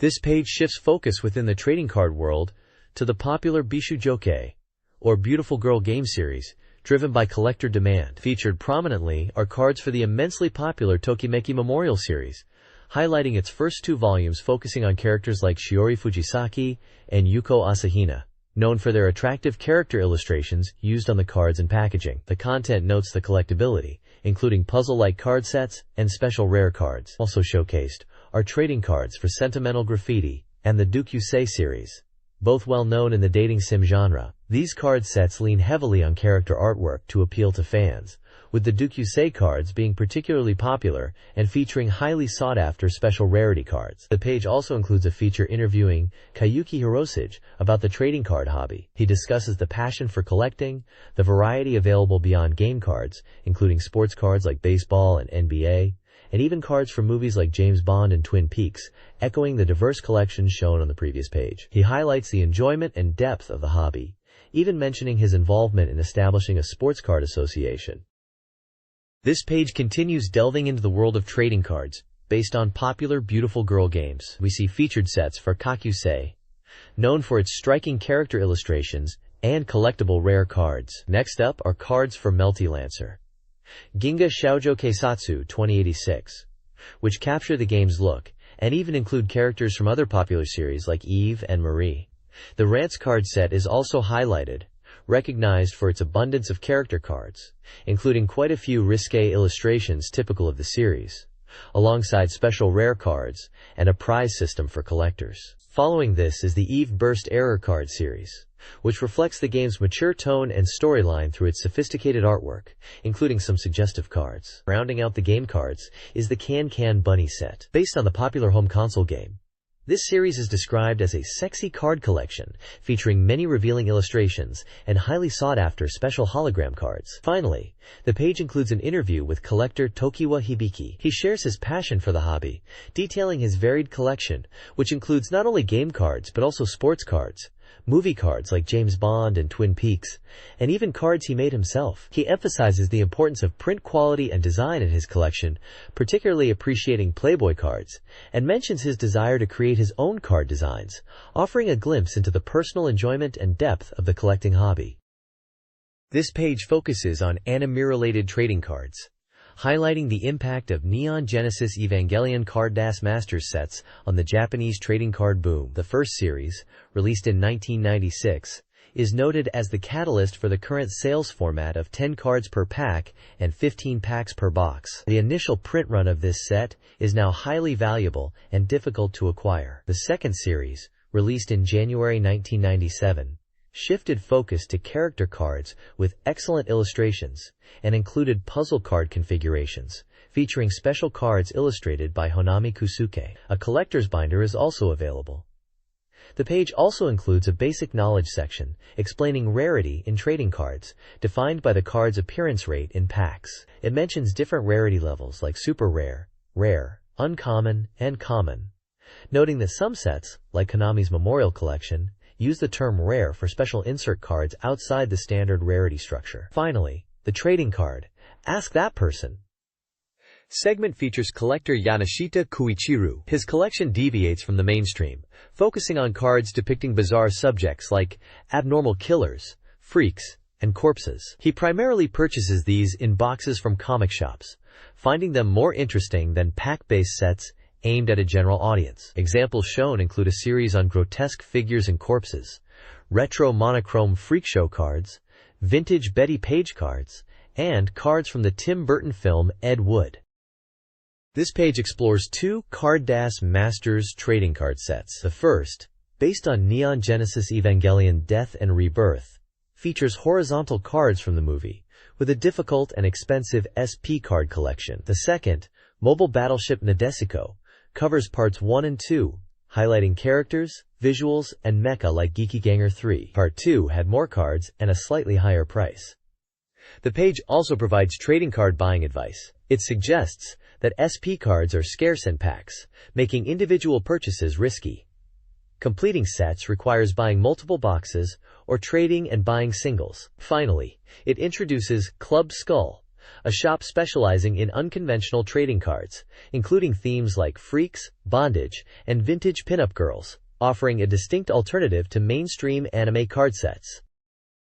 This page highlights several trading card sets, starting with Card Das Masters Revolutionary Girl Utena. It notes the series' elaborate costumes and unique direction are captured, featuring characters like Utena Tenjo, Anthy Himemiya, Soji and Mamiya, and Akio Otori, with impressive SP cards. It mentions even Choo-Choo the Monkey has a card. Below that, there's information on Super Robot Wars Scramble Gather, described as a card game based on the series, not just a collectible set. It features iconic mechs and pilots from various series, such as Getter Dragon, Shining Gundam, LGAIM, Grendizer, Amuro Ray, and Hero Yui, becoming a richer collectible experience. The page also offers basic advice on buying trading cards, suggesting you consider what you are already passionate about, whether it's the anime/character or the game itself. Finally, there's a section featuring Reiko Terashima, a manga artist and essayist who shares her experience starting Magic: The Gathering with her husband. She mentions trying other card games like Pokemon and also playing the board game Catan. Photos show Magic cards, booster packs, a rulebook, and the German version of Catan. This page explores the thriving world of trading card games, featuring several prominent titles. It highlights Magic: The Gathering, recognized as a key player in the genre's boom, prized for its strategic rules and stunning artwork. We also see the incredibly popular Pokemon trading card game, which branched off from the hit RPG and features a wide range of fans attracted by its focus on creature battles and cute illustrations. The page also introduces Monster Collection, a popular domestic game where numerous well-known artists contribute illustrations, fueling a collection craze. A basic knowledge section provides more detail on Magic: The Gathering, discussing its widespread popularity and accessibility for playing with friends. The page concludes with a feature on artist Naoko Kanazawa, known for her card illustrations, including work on Monster Collection, showcasing her collection, which includes cards from Magic, Monster Collection, Dragon Ball Z, Star Wars, and Netrunner. This guide targets gamers and collectors of trading cards, detailing key stores and magazines in Japan. The shop guide highlights 6 stores: Yellow Submarine for its dual space and diverse card selection, Tri-Soft for American imports and Pokemon, Komiku Tora no Ana for single cards, Fucha Bii for a vast selection across 3 floors, Softmap 13th Store 7F for hobby items and events, and the DCI Japan Tournament Center for Magic. The Gathering. The book guide features 3 magazines. Trading Card Magazine covering popular games, Sports Card Magazine focusing on sports card collecting, and RPG Magazine including Magic: The Gathering contents. These resources provide valuable information for both beginners and experienced collectors, exploring the trading card game scene in Japan. This page features a guide to new and upcoming SEGA Saturn releases, titled SEGA Saturn Press. The top section covers new release titles, highlighting recent games. It lists games such as Saturn Bomberman Fight, Dungeons & Dragons Collection, Tilk Aoyumi Kara Kita Shujo, Tilk the Girl Who Came from the Blue Sea, and Gunblaze S. It also mentions Textrato Arcana Senki, Textrato Arcanas Battlefield. The bottom section is for Coming Soon Soft, previewing games that are releasing soon. This includes Segakiko Touring Car Championship, Asuka 120% Limited, Burning Fest Limited, Cross Romance, Koi to Mahjong to Hanakari, Cross Romance to Love, Mahjong and Hanafuda, Bishujo Hanafuda Kiku, Michinoku Yubei Koi Monogatari Special, Beautiful Girl Hanafuda Journey, Michinoku Evening Love Story Special, Transport Tycoon, and All Japan Pro Wrestling featuring Virtua. The Kika. The page features an illustration of a character holding a frog, likely Akari Kanzaki, from Asuka 120%, which is listed in the upcoming section. And the small text at the bottom right confirms 120% Burning Fest Limited, and copyright information related to Fill-In Cafe and Family Soft. This page provides a handy overview of the latest and near-future software lineup for the console. This page provides a detailed look at the recently released Saturn Bomberman Fight, noted here as 70% complete, offering a preview of its key features. It highlights the inclusion of special consecutive win movies in the Versus mode, unlocked by achieving winning streaks. These movies feature a mix of polygonal and cell animation, and some even include songs by voice actors. Screenshots show a standard victory pose for Denta and an anime-style demo unlocked after consecutive wins featuring Kotetsu. The page also previews the game's opening movie, which uses a blend of cell animation and CG to illustrate the background stories of the different characters, presented like an anime film. Furthermore, a survival mode is discussed, where players fight opponents back-to-back. Winning streaks in this mode unlock private CGS for new characters, specifically highlighting Mami and Luitia. These CGS showcase the characters in unique situations, such as wearing animal costumes, and winning consecutively is said to reveal CGS for 10 characters in total. An interesting addition is that during these private CG sequences, players can hear Mami and Luitia talking. This page introduces the Dungeons & Dragons collection coming to SEGA Saturn, combining 2 acclaimed arcade action RPGs from Capcom, Tower of Doom and Shadow over Mystara. This collection brings these popular titles home for the first time on the Saturn, supporting 4 meters RAM for smoother performance, particularly in Shadow over Mystara. Tower of Doom, the first game in the series, faithfully translates the tabletop D&D experience into a side-scrolling action format, featuring branching pathways that change the story based on player choices and supporting 2-player cooperative play. Shadow over Mystara is the sequel, offering refined gameplay and introducing 2 new playable classes, the powerful magic user and the agile thief, alongside the returning fighter, cleric, elf, and dwarf. While the new classes lack guarding ability, their unique skills add variety to party composition. The game's special moves are now command-based, making them more accessible. The page showcases character art for the core D&D classes, and provides several screenshots highlighting gameplay from both titles, including combat scenarios and character selection screens, promising an exciting return of these arcade hits to the home console. This page features the simulation RPG, Tilka Girl from the Blue Sea. It's about remembering the excitement of childhood adventures, setting off with friends to unknown lands. The story follows Billy and his diverse group of friends, including the adventurous Billy himself, the timid Fawn, the rowdy Gulus, the kind Merrills, and the mysterious girl Silky, as they explore the island of Tilk in the Southern Sea. The game blends story progression with simulation-style battles. The adventure sections involve dialogue and choices that affect the story. Combat utilizes a simulation format where characters can use standard attacks, special attacks, and strategically leverage the terrain. Characters also have different combat types, with strengths and weaknesses. The page shows various screenshots, including character dialogues, exploration on the map, the battle preparation screen allowing up to 8 characters, the battle command interface using icons, and examples of character attack animations like a boomerang, slingshot, rocket firework, and frying pan. Review highlights the variety of attack methods and enjoyable gameplay elements. This page showcases 2 exciting upcoming releases. First up is Gunblaze S, an RPG set in a steampunk world. This SEGA Saturn version is a power-up of a popular PC game, featuring entirely new graphics. You play as a private detective, drawn into a thrilling adventure involving a mysterious girl named Jewel. The plot centers around protecting a powerful light crystal from an evil organization. Intriguingly, the page highlights a mysterious secret society called Rosencroix, which is entirely composed of women and led by the formidable Eileen. The game promises elements of romance and includes some slightly erotic scenes, suggesting it leans into mature themes. It's currently 80% complete. Below that is Text World Arcana Senki, a unique board and card game based on a creation myth worldview.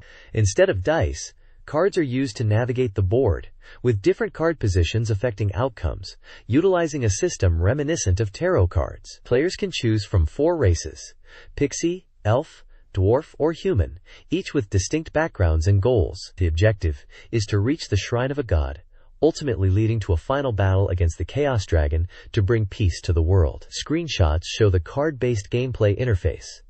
This title is listed as 85% complete. This page features SEGA Touring Car Championship for the SEGA Saturn, noting it's in the final stages of adjustment, heading towards mastering the game. The page shows several screenshots of the racing game in action, including qualification and race views. It proudly displays a progress meter showing the game is 90% complete. Key details provided include a planned Japanese release date of November 27th, priced at 5,800 yen, supporting 2-player versus battles. It's compatible with the multi-controller and steering wheel peripherals, and recommended for all ages. A significant highlight is the announcement that a demo version of the Saturn release of STCC will be included with the game's soundtrack, which is scheduled for an earlier release on October 17th. This is described as a great value, allowing fans to get a taste of the game ahead of time. The page also includes an interview with the game's producer, Motoshige Takabe. He discusses the game's current state, stating it's about 90% complete. He touches on the feedback from game shows and the challenge of balancing the difficulty for both new players and experienced arcade racers. The team is focusing on refining the feel of the car handling and operation in these final stages, aiming for a quality experience. This page dives deeper into the features of the SEGA Saturn version of SEGA Touring Car Championship, highlighting the time attack mode and the extensive options available. The time attack mode is described as essential for any serious racing game, comparable to Sega Rally, offering all necessary features like lap counts and boost settings. A key feature here is the ghost car. Complete a lap within a certain time, and your ghost appears on subsequent runs to challenge your record. The options mode provides a wealth of customization. You can adjust difficulty and the number of laps. The boost setting modifies opponent behavior, allowing for adjustments based on difficulty. Time Compare enables the display of sectional times, crucial for optimizing laps in time attack. Key Config allows full customization of controls, including support for steering wheels. A new damage system affects performance, depending on whether you hit the front or rear of the car, adding a layer of realism. Finally, the sound options let you set stereo/mono output, adjust BGM volume, and sample music and sound effects. Developers mention the damage system adds a new dimension, making collisions have real consequences. They also talk about adding markers to indicate approaching opponent cars, improving awareness during races. The discussion touches on the included demo version, confirming it will contain the arcade version's soundtrack, which is a great bonus for fans. The focus remains on perfecting the handling and overall feel based on player feedback. This page focuses on the SEGA Saturn fighting game Asuka 120% Burning Fest Limited, promising a fun experience for those who haven't played it yet. The page features a large character illustration, screenshots of gameplay, and details about the game's modes and controls, confirming it is 100% complete and set for release. Dispelling notions that it might just be a simple GAL game or a generic fighter, the content emphasizes the game's refined system. 3 enjoyable game modes are available: the story mode, where players aim to win a tournament with character-specific motivations; the versus mode for battling friends or the computer, and the ranking mode to test skills against random opponents. A key highlight is the simple control scheme, making it easy for beginners to execute special moves with straightforward commands, a contrast to some more complex fighting games. The page also provides an example list of special moves for the character Asuka Hanuma, demonstrating the simplified inputs. This page dives deeper into the fighting mechanics of Asuka 120% Burning Fest.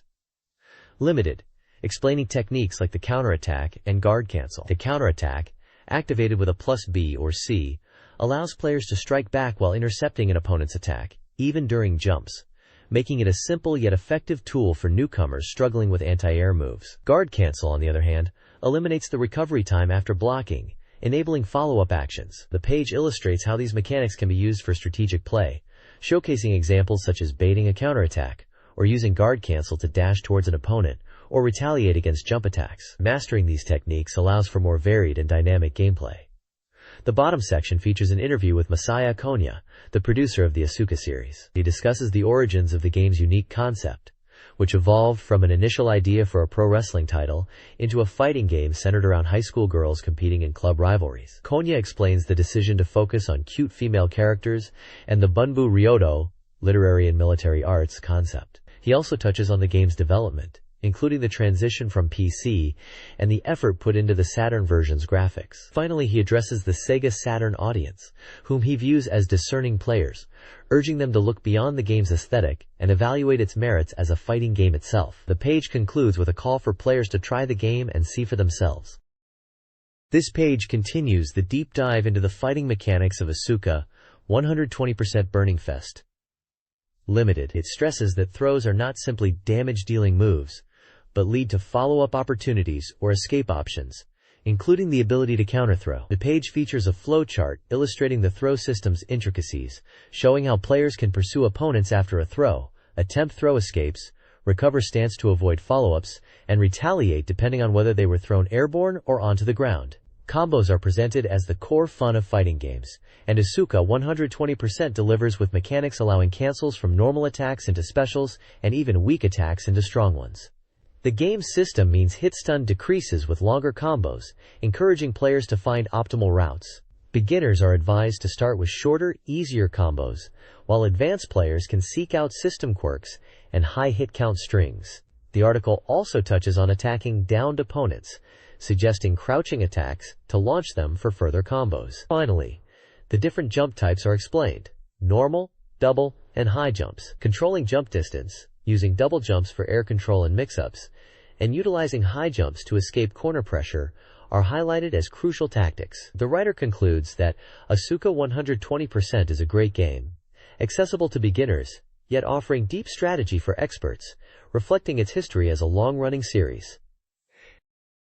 This page introduces the upcoming SEGA Saturn title, Cross Romance. This isn't just another table game, it's a unique blend of mahjong and Hanafuda gameplay, intertwined with a romance adventure simulation. The premise sees the protagonist participating in a national mahjong tournament, but the real goal isn't just winning games. It's about getting close to the numerous girls participating. The game features 13 potential romantic interests, each with their own personality, adding significant visual novel elements to the mix. Players navigate the tournament schedule, which includes both competitive mahjong and Hanafuda matches, but crucial free time slots allow for exploring the venue and deepening relationships with the girls.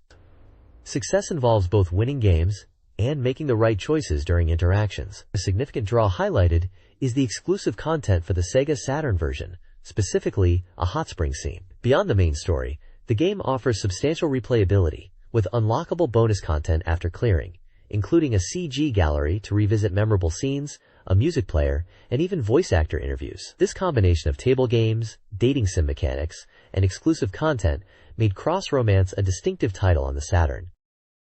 The next page features the game Michinoku Hito Koi Monogatari, described as a photo-adventure title from developer Fog. Releasing on December 11th for 5,800 yen, this game is recommended for players 18 and older and is a single-player experience. The core premise involves embarking on a mysterious photography trip through the deep autumn landscapes of Japan's Tohoku region, with a beautiful girl named Tokiko Satu. Players take on the role of a student aiming to be a photographer, and as the journey progresses, they uncover Tokiko's hidden secrets. The page highlights the atmospheric travel aspect and the story-driven gameplay, featuring screenshots showing character interactions, dialogue choices, and scenic backgrounds. There are sections detailing the game's route and area maps, suggesting exploration is a key element. This looks like a compelling blend of travelogue, visual novel, and romantic adventure set against a picturesque backdrop. This page delves deeper into the mechanics and characters of Michinoku Hitokoi Monogatari. The headline emphasizes that you can't take photos unless you win at Hanafuda. The page details the core gameplay modes. Movement mode shows navigating areas. Photography mode is where you capture images of the girls. And the Hanafuda battle section highlights the critical card game minigame. Winning Hanafuda matches is necessary to earn the film needed for photography. The main screen shows the menu options for movement, photography, battling, and a handbook. The page introduces the other key female characters you'll encounter during the story mode journey through Tohoku's hot springs and scenic spots. We see profiles for Misuzu Misumi, described as someone who tries to interfere with the protagonist's relationship, Ageri Tudu, a lively high school student, and Yumi Morioka, a strong-willed medical student met at Lake Usori. Like Tokiko, these girls can also be subjects for your photography, especially in revealing hot spring scenes, promising some enticing visuals alongside the story and card game action. The page reinforces that interacting and succeeding in challenges like Hanafuda is key to progressing and unlocking these photo opportunities.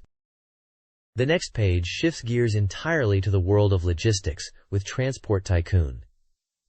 This isn't your typical city-building game, although you do influence cities. The main thrust is managing a giant corporation dominating land, sea, and air transportation. Players take on the role of a transport magnate, building networks and moving goods and people across 100 years, from 1930 to 2030. Success hinges on strategically deploying different transport types: road vehicles for basic routes, railways for mass transport, ships for high-capacity sea lanes, and aircraft for fast, long-distance connections. Each mode has its own strengths and weaknesses, from speed and capacity to maintenance costs. Developing these transport links is crucial for the growth of industries and cities, which in turn drives your company's profits. The page features screenshots showcasing the game's isometric view of bustling cities, railways, airports, and harbors, along with examples of the financial reports players will need to monitor. It confirms the game is a simulation releasing on November 20th, priced at 6,800 yen, suitable for one player and all ages, promising a deep dive into economic strategy centered around transportation.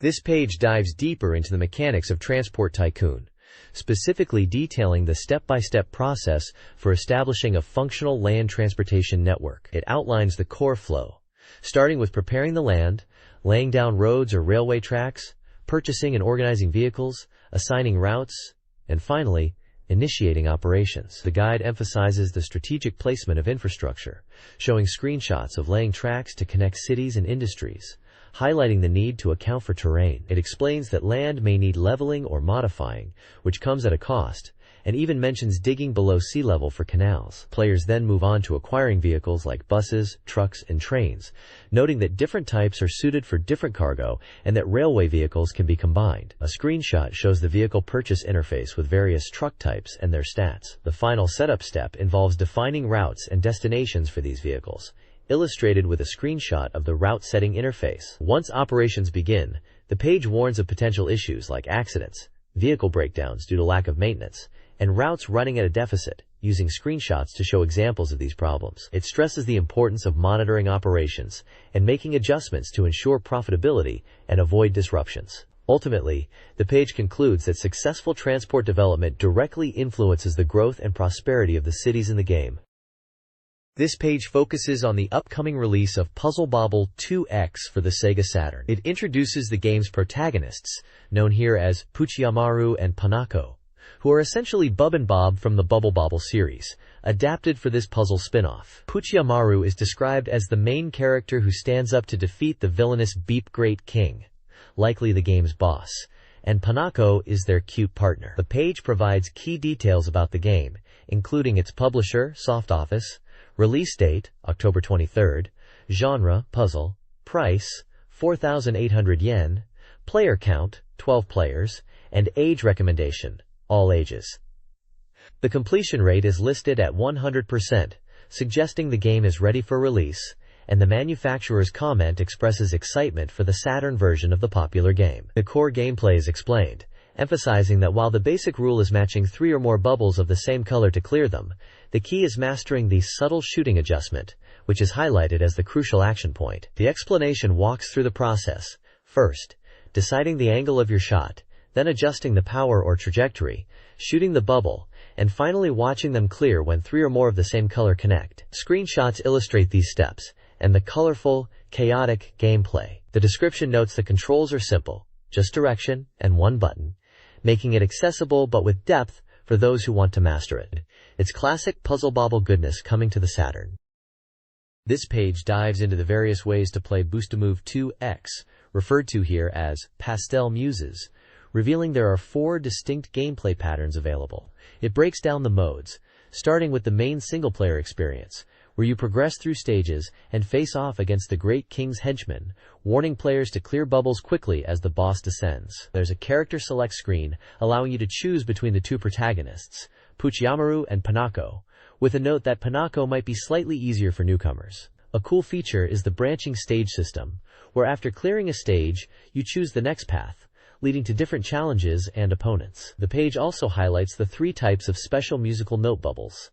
Standard ones clear when 3 or more match, star bubbles clear all of the same color on screen, and the powerful blue note bubble clears everything on the screen, offering an instant clear. Beyond the single-player adventure, there's a competitive 2-player versus mode, a challenging endurance mode where bubbles constantly rise from the right, and a time attack mode, where you race against the clock to clear stages and carry over remaining time. The variety of modes ensures there's plenty to keep players engaged. This page gives us a detailed look at the upcoming All Japan Pro Wrestling featuring Virtua game. It's a fighting game developed by SEGA, scheduled for release on October 23rd. The game is described as 100% complete and features 12-player versus matches, recommended for all ages. The main focus is an introduction to the wrestlers and their signature moves, highlighting that the game recreates real pro wrestling movements through motion capture. 3 prominent wrestlers are featured here. First is Giant Baba, whose style utilizes his massive physique. Some of his key moves showcased include the horizontal chop, leg split, and his iconic 16-mon kick. Next is Akira Taue, known for his powerful and wild dynamic techniques. Moves displayed include the sumo tackle, throat chop drop, guillotine whip, and his finishing move, the dynamic bomb. Finally, we have the hot-blooded Kenta Kobashi. His arsenal includes rapid-fire horizontal chops, machine gun chops, the reverse power slam, dragon screw, and his devastating finisher, the moonsault press. The page provides screenshots demonstrating these moves in the game. This page delves into the training mode and introduces 3 more formidable wrestlers from All Japan Pro Wrestling featuring Virtua. First, it highlights the game's comprehensive training mode, a staple for Sega's fighting titles. It not only allows you to practice executing your favorite moves, but also features a valuable mode specifically for practicing reversals, crucial for timing and defense. This is essential for players of all skill levels looking to hone their skills. We then move on to the wrestlers. Steve Williams is presented as a powerhouse, known for brutal attacks, like the power slam and lift-up slam. His signature moves, particularly when an opponent is weakened, include the devastating Dr. Bomb and the terrifying dangerous backdrop, shown in screenshots. Next is Johnny Ace, the Golden Wolf, skilled in strikes like chops and lariats and throws. His self-titled Ace Crusher is a key move focusing on neck damage, used to wear down opponents before finishing them with his original Cobra Clutch suplex. Various versions of the Ace Crusher are pictured. Finally, Hawk Warfield is featured, bringing moves familiar from the Virtua Fighter series, but also introducing some new techniques. His style balances strikes and throws, including essential headlocks and hammer throws. Notably, a plancha is shown, adding aerial offense to his repertoire. His signature move, the Giant Swing, requires high fighting spirit but delivers significant stamina and neck damage, making it a true finisher. Screenshots display moves like the Frankensteiner, plancha, cross arm breaker, and the signature Giant Swing. This page is a complete guide to Sega Saturn software that has been recently released, featuring strategies and tips. The focus is on the popular fighting game, Dead or Alive, prominently displayed with the game's protagonist, Kasumi, on the right side. The large red text clearly labels it a SEGA Saturn Soft Complete Guide. The page highlights that it's a corner dedicated to thoroughly strategizing, completing software released after a certain point. It specifically draws attention to the strategy guide for Dead or Alive. Below the main text, there's a breakdown of content by page number. It lists guides for P163, Street Fighter Collection, P166, Dead or Alive, P174, Daisha, Desire, P178, Goiken Muyo Anarchy in the Nippon, Anarchy in the Nippon. This indicates that while Dead or Alive is the main highlight, the guide covers multiple significant SEGA Saturn releases across different genres, from fighting games like Street Fighter Collection and Dead or Alive, to adventure games like Desire, and action games like Anarchy in the Nippon. The page serves as an index and introduction to detailed guides found on subsequent pages. It acknowledges Tecmo, Limited, 1996-1997, the developer/publisher of Dead or Alive. This page continues the SEGA Saturn software guide from the previous page, diving into the Street Fighter Collection. Specifically, it reveals how to unlock and use the popular hidden character Cammy in Street Fighter Alpha 2. To unlock Cammy, you need to beat the game in CPU mode playing as M. Bison, and then register your score with the name Cam. The guide notes that this method is exclusive to using M. Bison, and won't work with other characters. While the conditions are simple, they emphasize clearing the game to get the top score. You can adjust difficulty options like lowering the CPU strength or setting the round count to 1, and continues are allowed. Once unlocked, Cammy is available for use in Versus mode and Training mode. For Training mode specifically, you need to highlight M. Bison's portrait and press the Start button twice to select her. The page also showcases Cammy's appearance with key art, along with screenshots displaying her 1P and 2P color schemes and several of her victory poses. This is a great tip for players wanting to experience one of the series' fan favorites in Alpha 2. This page continues the look at Cammy in Street Fighter Alpha 2, moving from how to unlock her to a breakdown of her moveset. As an expert gamer, this is crucial info. The guide presents her normal moves, broken down by stance, standing, crouching, and jumping, showing the different ranges, close and far, where applicable, and clearly indicating which moves can be cancelled into specials. Next, it covers her special moves, noting that while many are similar to her appearance in Street Fighter II Turbo, there are differences in performance. Specifically, the guide points out changes to the Cannon Spike's cancel properties and increased utility for the Spiral Arrow for combos. It illustrates these moves, along with her Hooligan combination and Cannon Drill, providing inputs and brief descriptions of their properties and uses. Finally, the page highlights her super combos. Alpha 2 introduced a new super combo, the Spin Drive Smasher, a powerful multiple HIT attack. The guide also details the unique Psycho Streak, where Cammy summons M. Bison to attack the opponent. This move is noted for its large hitbox and potential for counterattacks or extending combos. Overall, the page provides a concise, visual guide to Cammy's offensive capabilities in the game.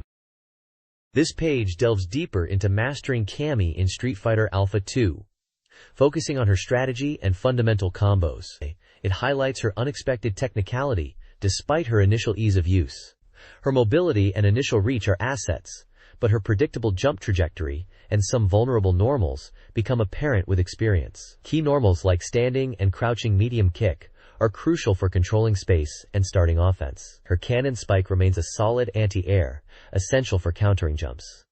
The guide also points out her cross-up jump light kick as a strong close-range option. The core strategy revolves around leveraging her reach, being ready with anti-airs, and mixing up offense boldly. The section on Things to Remember focuses on Cammy's essential combos. The guide emphasizes that many of her effective combos are surprisingly easy to execute and can deal significant damage, making them accessible for players. Visual examples demonstrate simple yet potent sequences, starting from moves like jump strong attacks, standing medium punch, or crouching light kick, leading into specials or super combos like the Spin Drive Smasher. Finally, there's a neat bonus info tip: how to easily select Akuma. Just highlight Ryu on the character select screen, hold the L button, and press the R button to confirm your selection. This trick works specifically when the difficulty is set to level 4 or higher. This page shifts focus to the highly anticipated SEGA Saturn release of Dead or Alive. It immediately dives into crucial information for players, starting with how to unlock original costumes. The guide confirms that earning costumes is straightforward. Simply clear arcade mode, but you must do so on normal difficulty or higher. Using continues is allowed, but the no-limit life gauge setting is not. The page then presents a detailed look at the game's protagonist, Kasumi. Described as a balanced and easy-to-handle character, her playstyle revolves around effectively mixing strikes and throws, particularly focusing on mid and low attacks. The guide emphasizes using her range and reacting with anti-airs as core strategies, highlighting how she can adapt her offense by stopping longer combos short to incorporate throws or other attacks. A comprehensive table is included, listing many of Kasumi's techniques, including special moves and throws, along with their button commands and properties. This page delves into the system mechanics of Dead or Alive, focusing specifically on the aerial combo system. It highlights air combos as a visually appealing and significant part of the gameplay, explaining that they are influenced by the game's danger zone system. The guide details how character weight plays a crucial role in air combos and fall speed, categorizing characters into 3 types: Stipe, Light, Kasumi, Lifang; M-type, Medium, Zack, Genfu, Tina, Yanli, Ryu Hayabusa; and L-type, Heavy, Bayman, Reidu. It also outlines the key advantages of landing air combos, including dealing high damage, controlling opponent positioning by carrying them across the stage, and temporarily incapacitating them, especially within danger zones for extra damage and longer stun time. The page then shifts focus to the character Lifang. Her fighting style is described as well-balanced, excelling at mixing strikes and throws. Key strengths highlighted are her effective offensive holds, O, and throws, as well as her ability to follow up effectively from defensive holds, DH, with strong continuations. Her primary weakness is noted as her low attacks. The guide suggests relying on DH and guarding at mid-range. A table listing some of her techniques, including jump attacks and special moves, is provided with button inputs and properties, giving players a starting point for learning her moveset. Screenshots demonstrate Lifang in action, executing various moves. This page continues the detailed breakdown of the Dead or Alive fighting system, following on from the discussion of air combos. It explains the concept of counter hits, noting that landing a counter on an opponent's attack startup or recovery deals 1.5 times the normal damage, and significantly increases the height they float after being hit. The degree of floater depends on the opponent's state when hit, leading to different combo opportunities even with the same move. Screenshots demonstrate the varying float heights achieved depending on whether the opponent is standing, crouching, or recovering. The page then introduces the character Tina Armstrong, described as a powerful wrestler excelling in throws and holds, though she also possesses a rich array of striking techniques. Her high throw damage is highlighted as a key strength, recommending players pressure opponents with holds. The basic strategy suggested is to rely on powerful moves, like the ultimate combo, and double uppercut to chase down opponents, targeting high-damage throws or throw combos from offensive holds. Screenshots showcase some of her signature moves, such as the machine gun middle,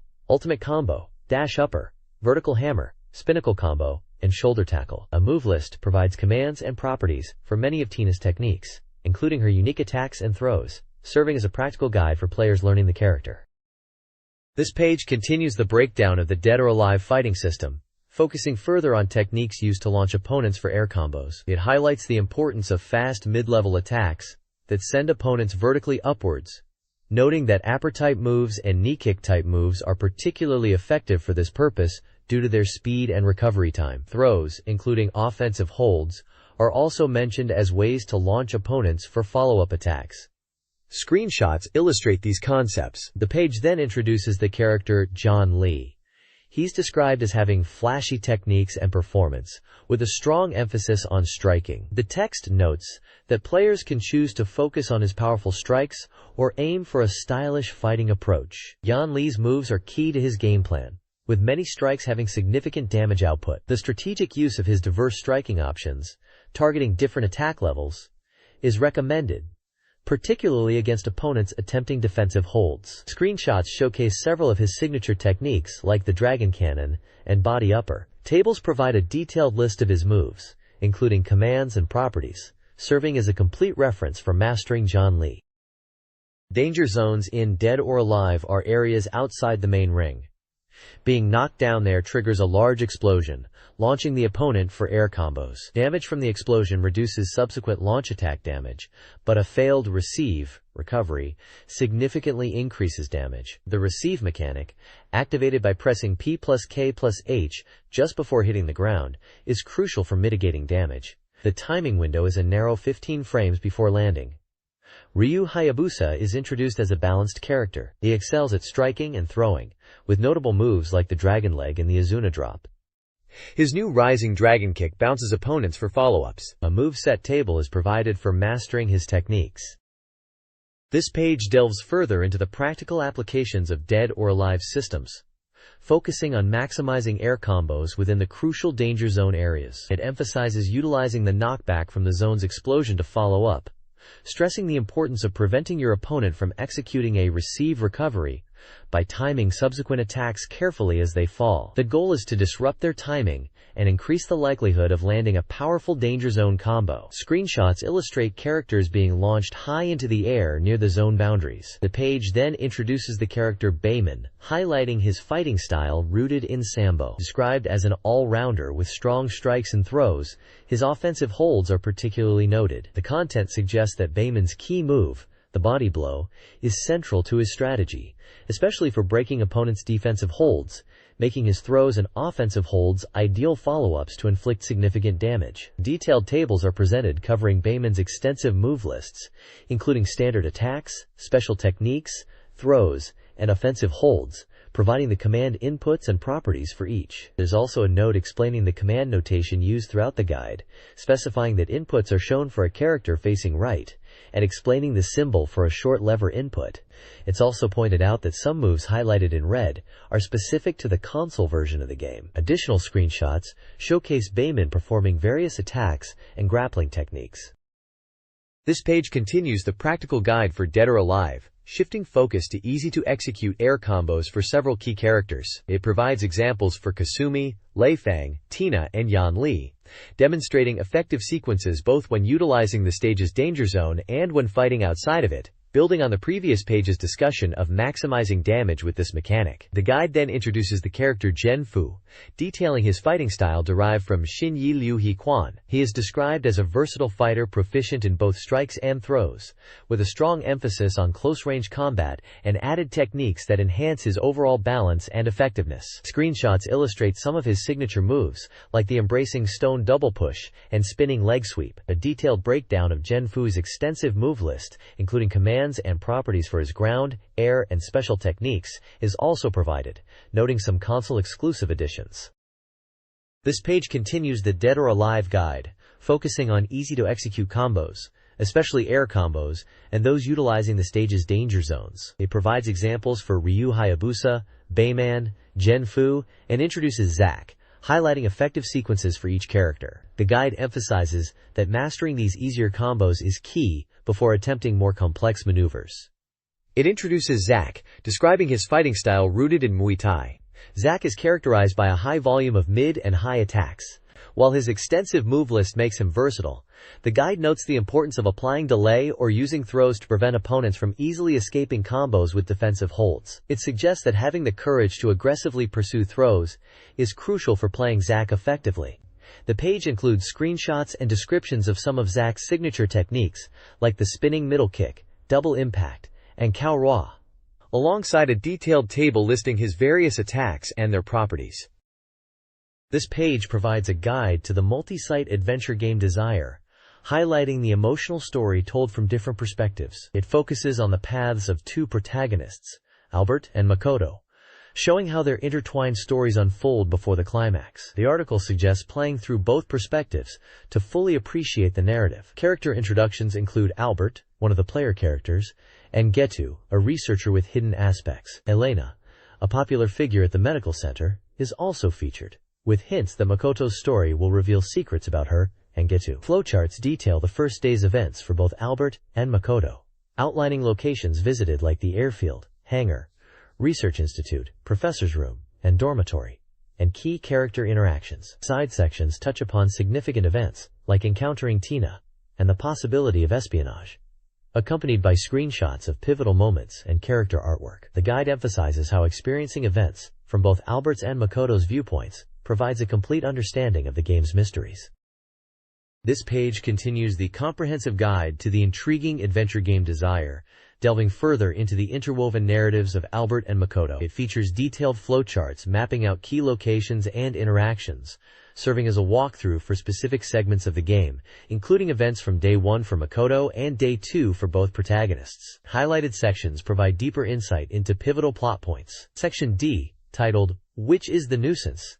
touches on the dynamics between Makoto and Tina, hinting at Makoto's growing jealousy. Section E describes a moment when Albert witnesses a potentially compromising situation between Chris and Tina in Al's room, showcasing the emotional impact on him. Moving to Section F, the guide reveals a significant event where Makoto is hypnotized by Kyle at the beach, leading to Albert's concern and the possibility of confronting Kyle, though this confrontation is skipped in this particular sequence. Further into the story, Section G details an interview Albert conducts with Professor Stella, during which he questions her about Kazumi's interference, receiving a cryptic response about being unable to escape a loop of fate. Finally, Section H highlights another instance of interference, where data related to the control device, created by Makoto the previous day, is stolen, leaving players to wonder about the culprit. Accompanying the text are screenshots capturing these key scenes, providing visual context to the dramatic events unfolding in Desire. This page effectively guides players through emotionally charged moments and important narrative developments in the game. This page continues the comprehensive guide to the visual novel Desire, focusing on the unfolding events of Day 2 and Day 3 for protagonists Albert and Makoto. The guide highlights key narrative moments. Section I touches on the strained relationship between Albert and Cheryl after their swim, suggesting work or circumstances have created distance. Section J reveals a poignant scene in Albert's story, where Professor Stella imparts wisdom on love, drawing from her own experiences. Section K briefly mentions an incident involving Chris, noting how the details are less clear depending on whether you're playing as Albert or Makoto. The focus shifts to Makoto in Section AL, detailing his collapse after an accident, and waking up under Elena's care in the medical center, where she urges him to cease his investigation into Raiko. Meanwhile, Section M brings us back to Albert on Day 3, as he explores the research lab, discovering information about the reaction device, and how the Desire project was intended as an application of this technology. Section N features Makoto speaking with Professor Stella on Day 3, where she expresses her personal struggles and past failures. Flowcharts for both characters map out their movements and interactions across various locations like rooms, labs, and the beach, guiding players through these pivotal developments on Day 2 and Day 3 of the intertwined storylines. This page continues the insightful guide for the visual novel Desire, diving deeper into the dramatic events unfolding across Day 3 and into Day 4 for both Albert and Makoto. Section SAP focuses on Kazumi, revealing her true feelings and hinting at a new mystery surrounding her being potentially killed after offering information to Albert. Section Q poses a rhetorical question about whether the relationship between two key characters, likely Albert and Cheryl given previous context, is beyond repair, touching on secrets and the difficulty of open communication. Section DRAR delves into Raiko's fate, suggesting she was secretly communicating with outsiders, which ultimately led to her demise. Finally, Section JES unveils a surprising truth about Kyle, revealing he is an operative, a revelation that prompts Makoto to confront his own feelings towards him. The flowcharts for Albert and Makoto guide players through the critical locations and encounters on Day 3 and Day 4, showing how these significant plot developments unfold, including meetings with Kazumi, Kyle, and dealing with the aftermath of Raiko's actions. The page also features a note about discovering the music mode, indicating a bonus feature available to players. This page features a strategy guide for the SEGA Saturn 3D fighting game, Anarchy in the Nippon. The guide aims to provide players with helpful tips and techniques. It covers fundamental mechanics, starting with escape, which is the game's term for axis movement or sidestepping, used to evade attacks. The guide notes this is a powerful defensive tool, particularly useful after blocking certain moves. It then details throw escape, explaining the specific command input needed to break free from an opponent's throw and the resulting advantage gained. The guide also emphasizes the importance of the fastest attack, the P punch button, for scoring counter hits and interrupting opponent actions, noting its properties in various situations. Lastly, it discusses efficient stance transitions between standing and crouching, highlighting how a quick crouching dash allows for instant access to crouching state attacks or evasion. The page is illustrated with screenshots showing the techniques discussed in action. This page features a character-specific strategy guide for Anarchy in the Nippon, focusing on basic tactics and key combos for 3 characters: Suichiru Aizawa, Gozo Ebiara, and Kenjiya Miyazawa. For Suichiru, the guide highlights his powerful air combos, starting from shovelhook. A key tactic is the 2-choice mix-up between throw, leading to moves like bullet comb-upper, and shovelhook. Shovelhook is noted as relatively safe on guard, allowing for offensive pressure. The essential combo is shovelhook into heartbreak combo, or god dragon upper combo.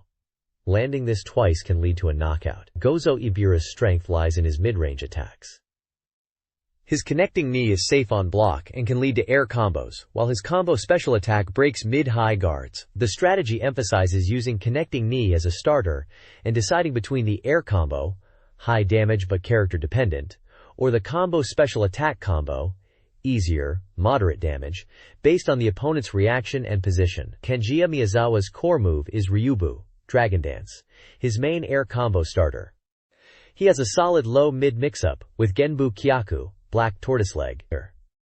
The guide also mentions a technique to cancel Flash Leg's second hit with guard for setups. Ryubu into Heat Tiger Round Kick is presented as a vital, easy-to-learn combo that inflicts over 50% damage. Other air options after Ryubu include 2 Sero Leg, or Numbing Hook. This guide for Anarchy in the Nippon focuses on 3 characters. Yaya Shirasaki is a balanced fighter with powerful air combos, like shovelhook into combo jumping knee. Timing adjustments are crucial for this combo. Ryoji Dan, lacking a guard, boasts strong offense. His headbutt launch into winning split 3 times combo can deal over 50% damage, with counter hit adjustments. Kei Yoshizawa specializes in mid and low leg techniques. Her air combo of tornado backblow into combination high kick is simple and effective, dealing roughly 50% damage. Middle sweep and needle shot are safe even when guarded. The guide is illustrated with screenshots showcasing these key combos. This page continues the guide for Anarchy in the Nippon, focusing on 2 more characters. First up is Shigefu Suzuki, known for his tricky, hard-to-read techniques due to his smooth motion. His core strategy revolves around his mid-hitting attack and follow-ups that force the opponent into a crouching state, allowing for powerful 2-choice mix-ups. Key combos highlighted are the Saturday Night Fever, which can hit up to 3 times for significant damage, and a headbutt finisher combo after an air launch. Next is Haruko Nomura, who excels at potent mid and low 2-choice attacks. Her standout moves include a crouching stab and a launching kick, often transitioning into air combos. Her crouching back kick is quick and knocks down on hit, making it excellent. Her strategy often involves closing distance with a crouching dash for mix-ups. 3.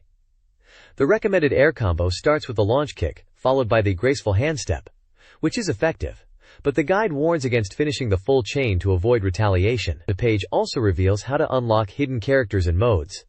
There are 4 hidden characters: Sara Ikebukuro, Jackie Shinjuku, Bun Bun Maru, and Jeffrey Kashiwa. Their unlock conditions involve clearing the game with specific character pairs. Additionally, the challenging Moodu's character and the Iron Man battle mode can be unlocked by clearing the game on a difficulty of hard or higher with any character. The guide notes that unlocking all hidden content is difficult, but rewarding. This page introduces new and currently operating arcade titles in Volume 5 of the Arcade Express feature. The main highlight is Konami's latest racing game, Racing Jam SDX. This game was first shown at the AM show and is scheduled for release this fall. Racing Jam SDX aims for high realism and presence with its Super DX cabinet. It features a massive 70-inch screen powered by the high-spec Cobra motherboard, capable of rendering detailed 2 million polygon visuals. The cabinet is equipped with wide-angle steering, a side brake, a 5-speed H-pattern shifter, and a clutch, providing a highly immersive driving experience. Players can choose from 18 selectable real cars. The game supports up to 8 players via communication play, allowing for simultaneous races or time trial modes. Konami emphasizes achieving hyper-reality and hyper-presence with this setup. The page includes screenshots of the cabinet, controls, and in-game action. This page continues the look at Konami's Racing Jam SDX, emphasizing the incredible detail in its pursuit of reality. The game features 18 real-world cars from various manufacturers, offering an authentic driving feel achieved through collaboration. Beyond the realistic handling, players can customize car settings like the engine and suspension. The game is packed with modes and courses. You'll find time trial for challenging yourself against the clock without CPU opponents, a standard race mode with multiple difficulty levels, and course types including circuit, winding roads, and gymkhanas, and an expert mode requiring clutch work for the most hardcore drivers. The courses themselves are varied, with themes like hill climbs, downhill sections, and high-speed city streets, plus a free practice mode. Also featured is a delightful tie-in with Tokimeki Memorial Oshiite Your Heart. Based on player choices and sensor data, your excitement level impacts the sticker you receive. This collection features stickers with the Konami logo, product logos, and 14 types showcasing different visuals of the characters. Collect lots of stickers by dating your favorite characters. Konami confirms development progress on Racing Jam SDX, noting the pursuit of realism in the final version, including the large projection screen and detailed car models based on real vehicles. They ask for patience as the game prepares for its fall launch, promising the Tokimeki Memorial stickers will feature brand new artwork. This page features the SEGA AM2 Official Corner, Volume 71, focusing heavily on Virtua Striker 2. It delves into the 6th installment of the official guide, titled Binchan's Goal, Everyone Gather, which serves as the final strategy lecture for the game. The section discusses tactics, including a look at the extremely defensive 541 formation, and how to overcome its limitations to score goals. An interesting tidbit is revealed in the Secret Information Small Tip section. The goalkeeper wears a hat at specific times of the day within the game. The times are noted as PM 6 to 306, 45 for the 2P-side goalkeeper, and M5 to 456, 00 for the 1P-side goalkeeper, with the in-game time displayed on the scoreboard. The page also analyzes the two versions of the FC SEGA team. The before substitution FC SEGA is described as a high-level team defensively, but potentially lacking punch up front. In contrast, the after substitution FC SEGA becomes a top-level team, particularly after 3 player changes, boosting the overall power and making offensive strategies much easier to execute. Screenshots illustrate the goalkeeper with the hat, the scoreboard showing the time, and gameplay featuring the FC SEGA team. This page continues the discussion on Virtua Striker 2, offering team-specific advice for using the 541 formation with France, Russia, and Korea, highlighting their strengths and weaknesses. France is strong defensively but lacks attack options, Russia has mobility but struggles to score, and Korea relies on wingback overlaps to compensate for defensive gaps. The article reflects on the completed series of one-point team advice, encouraging players to choose a team they enjoy and play for fun. In a development secret story, the team shares their intense work schedule leading up to the deadline, including working through the new year and creating many of the game's secret techniques during this period. The FC SEGA development team themselves appear as unique characters in the game, including specific individuals like Mr. Funabashi and Mr. Mitsuyoshi. A scoop reveals a mysterious creature that appears after player substitutions in FC SEGA matches, promising more details in the next issue. Other interesting details noted include a unique goalkeeper animation and a mysterious player with jersey number 109. This page continues the photo report/manga chronicling the adventures of Steven, Steve, and Ogasawara at the AM show, titled Goodbye Steven, Steve, and Ogasawara Part 2, the AM show fever chapter. This installment promises 50% more intensity than the last, and includes information about the newly operational Lost World SP. The photos follow Steven/Steve as he navigates the busy show floor. Initially excited by the crowds and the popularity of Ogasawara and AM3 department head Koguchi, Steven/Steve decides to compose himself and explore the various booths. He is particularly captivated by the booth models, attempting to play games like Rapid River with them, and seemingly enjoying the experience, noting the appearance of dinosaurs in the game. He also plays another game with a child, confidently showcasing his skills. However, his mood changes dramatically when he tries a punching machine Kala-type game, declaring he will conquer it but failing in mere seconds. This leads to him becoming frustrated and beginning to rage, implying the show visit didn't end entirely smoothly for Steven/Steve. Episode 3 of It's Powerful, Segrush follows Steve's disastrous AM show experience. Initially thrilled by Virtual On 2, his enthusiasm quickly soured when Ogasawara ignored him. He was then rejected by a booth model and a Midway staff member. He He received further rejection and insults from an SNK staff member before ultimately ending the day drinking a beverage.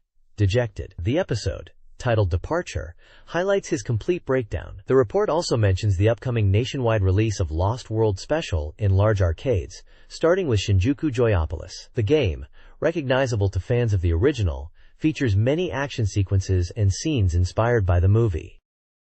This page is volume 32 of the SEGA AM3 study group plan, focusing on Cyber Troopers Virtua On and written by members of the Group 3. The theme for volume 9 is, "Hey, bad gamers, stand up.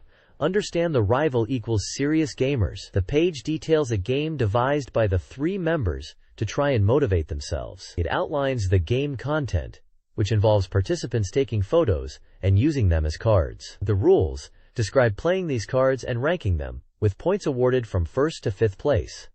The person with the lowest score after 5 rounds faces a penalty game. This game involves going to a specific record store in Shibuya, dressed casually, to buy a Scatman John CD, specifically the song Skiba Boppa Dop Bop, and explaining the purchase by singing the first phrase. The page shows the results of 2 rounds of this game. In round 1, the photos are ranked from 1st to 5th, with titles like New Cosplayer, Young People, Shoulder, Standard Type 1, and Standard 1, along with brief, often humorous or insightful commentary from the judges.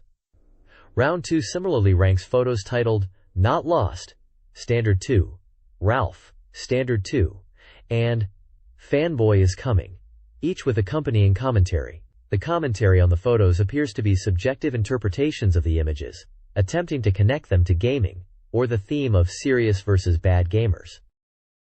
This page continues the report on the Game to the People initiative by the group known as 3, who aim to reform the arcade industry by opposing bad gamers. Their policies are outlined as abolishing player discrimination, eliminating arcade imperialism, and ending the consumer war. The page then presents the results of the remaining rounds of their photo ranking game. Rounds 3, 4, and 5 showcase more diverse photos, with humorous and subjective interpretations from the judges, often linking the images back to gaming concepts, fighting games like Virtua On, or various character archetypes. The commentary reflects the judges' playful yet critical eye, evaluating participants based on how well they fit certain gamer profiles or situations captured in the photos.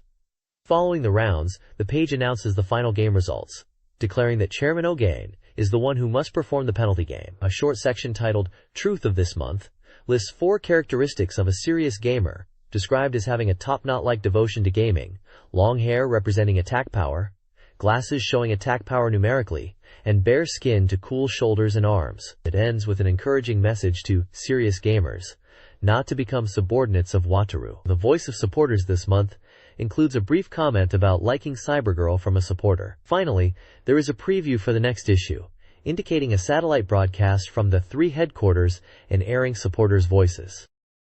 This page is Hello! Capcom Volume 38.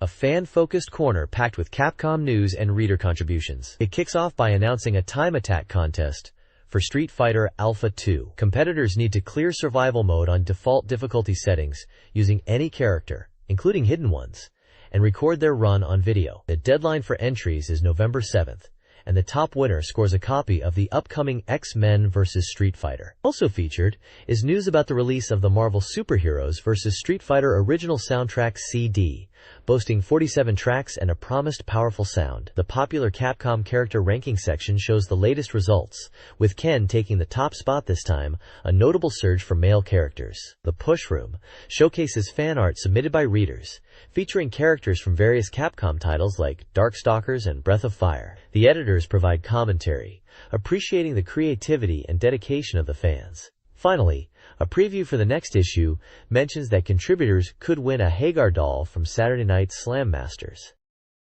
This page features a report from the AM show, highlighting an interview with Capcom's Yoshiki Okamoto and Noritaka Funamizu at Big Sight. The 2 developers share their impressions of the show, discussing games from other companies and reflecting on Capcom's own lineup presented there. The page includes photos of the interviewees and the show floor, capturing the event's atmosphere. Capcom's presence at the show is showcased through various arcade titles. Featured games include the vibrant Pocket Fighter, the highly anticipated Street Fighter, 2i, Second Impact, which is listed as coming soon, and Rival Schools, United by Fate, noted as being PSBASED and currently unreleased. The report also touches upon other arcade machines present, such as a photo sticker booth called Purika, and a metal game titled Jungle Hero. Okamoto and Funamizu discuss their thoughts on these games and the broader trends in the arcade industry, offering insights from their perspectives as key figures in game development. This page continues the report from the AM show, featuring an interview with Capcom's Yoshiki Okamoto and Noritaka Funamizu, discussing Sega Saturn titles. They express gratitude for Saturn users, particularly highlighting the Saturn port of X-Men vs. Street Fighter. They emphasize how well it turned out and strongly recommend it, noting that the 4 MB RAM cartridge significantly reduces loading times, making it a fantastic conversion. They also briefly mention the Saturn version of Resident Evil, noting it had sold over 210,000 copies at the time, which they were pleased with despite some graphical differences compared to other versions. Photos show the interviewees and the Capcom booth at the show, complete with arcade cabinets and cosplayers, giving a great feel for the event. Elsewhere on the page is a column dedicated to American comics, focusing on Iron Man for this volume. It discusses Tony Stark's origin story and transformation into Iron Man, touching upon his dual nature as a genius inventor and the mechanical limitations of his suit. The column connects Iron Man to Capcom's fighting game lineup, referencing titles like Marvel Superheroes and Marvel vs. Capcom, which Sega Saturn owners know are excellent representations of these characters in fighting game form. Other sections announce the end of an illustration contest for Darkstalkers, invite submissions for an original Saturn RPG project, and promote a giveaway of signed goods and t-shirts from the AM show interview. This page features stunning original artwork by Keita Amemiya for a project titled Story of the Island of Seven Winds, likely related to a 1997 game project involving Enix and others. The central focus is a large illustration of a unique creature named Kubo. The text introduces Kubo as a creature of the wind, valued as a delivery service on the island. Kubo is described as having a warm and friendly personality, with wide social connections, even visiting Drive Garp's house. The artwork highlights the intricate spiral patterns on Kubo's body, which are praised for their beauty, although they presented animation challenges according to a graphic designer's comment. Despite its ability to fly, Kubo is noted as being prone to injury and can sometimes fall to the ground, especially in the rain. This feature provides a fascinating look at the creative process and character design behind potential projects.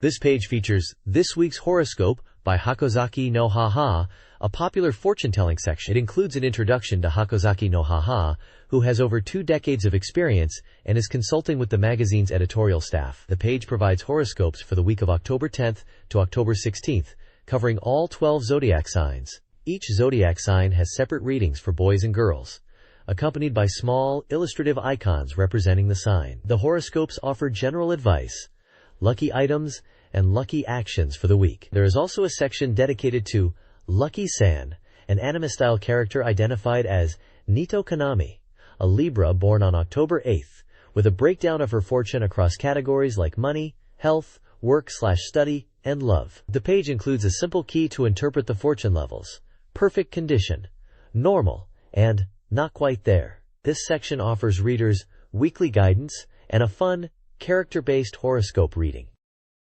This page is the Readers Submitted Saturn Secrets and Techniques Corner, showcasing various cheats and hidden tricks for Sega Saturn games, often ranked by how extreme they are. Featured tricks include those for Bakan to Ipatsu Doranbo, where clearing the game on different difficulties unlocks bonuses like increased credits, additional usable mechs, and the ability to select stages. A particularly exciting secret highlighted is the method to play as the final boss, Zankuro, in Samurai Showdown 2i. The page also covers cheats for sample games found within Digimon 2, such as accessing hidden options and an invincibility mode, offering helpful aids for creation and play. Additionally, tricks for games like Minisuka Police are shown, allowing players to skip screens or change characters. Overall, the section provides eager players with ways to discover new possibilities and make their gaming experience more enjoyable.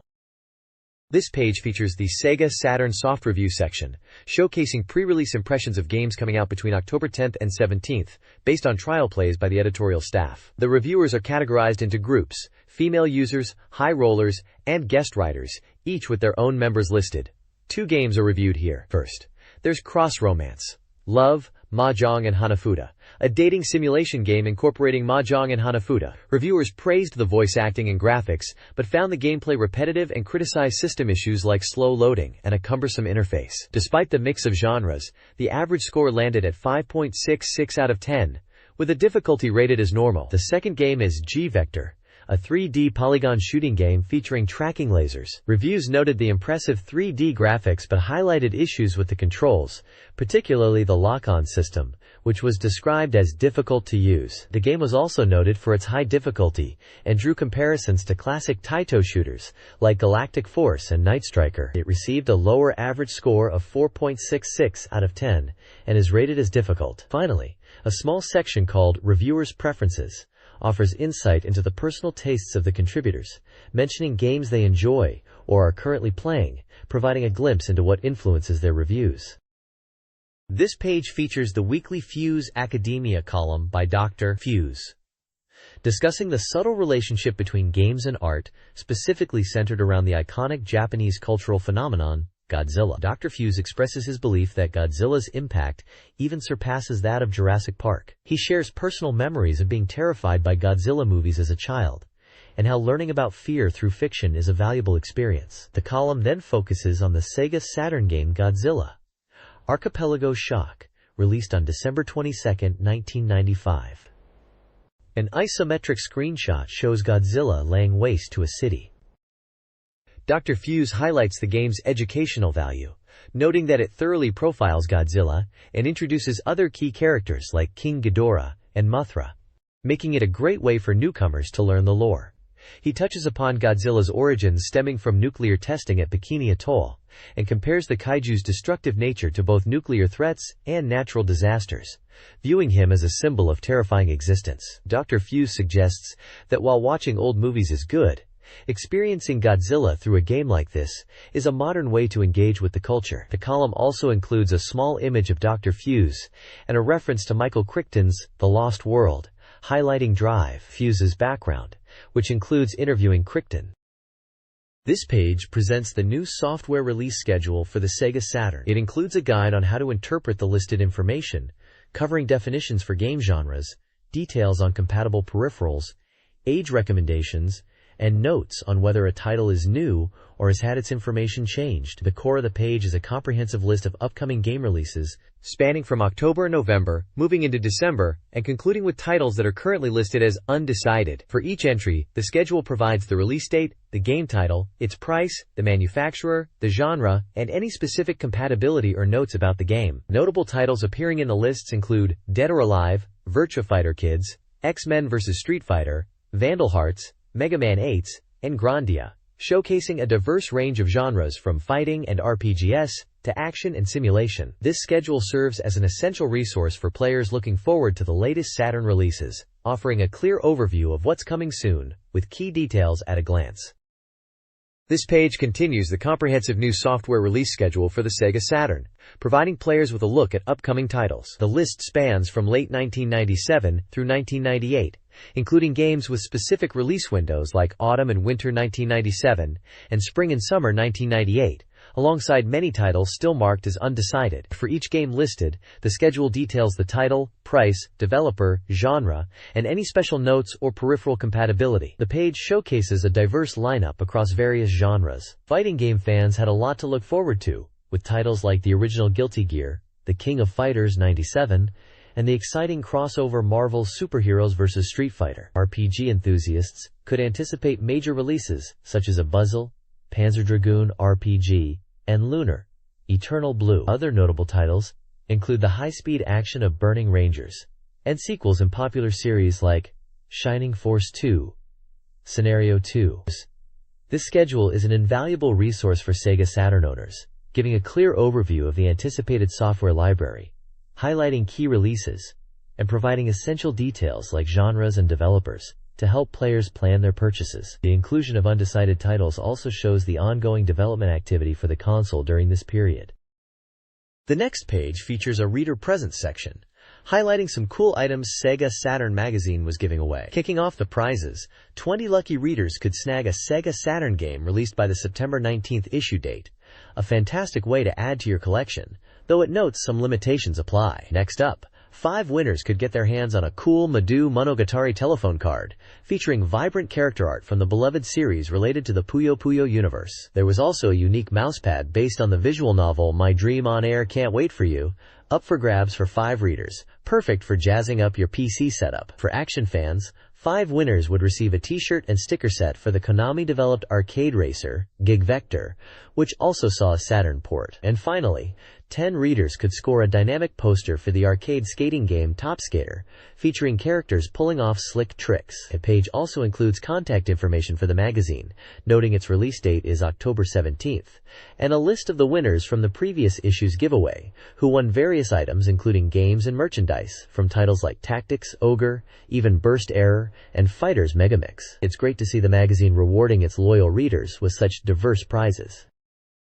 This page features a bold promotion for Tecmo's groundbreaking 3D fighting game, Dead or Alive, making its debut on the Sega Saturn. The advertisement grabs attention with an intense visual focusing on the eyes of key characters, symbolizing the clash of wills in combat. It proudly announces the release date as October 9, 1997.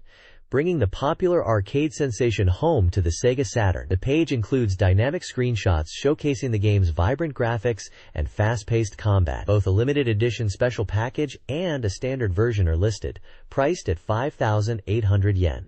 A special incentive is offered to the first 1,000 buyers, who receive exclusive original merchandise like a special visual book and unique case or label art. The ad emphasizes the game's status as the newest 3D real fighting game, challenging players with the tagline, Dead or Alive, which is your fate? Contact information for Tecmo is also provided. This was a highly anticipated fighting game for the Saturn, known for its revolutionary graphics and unique counterhold system at the time. This page presents a crossword puzzle contest focused on the unique game developer Warp Inc. Titled, The Password is Crossword.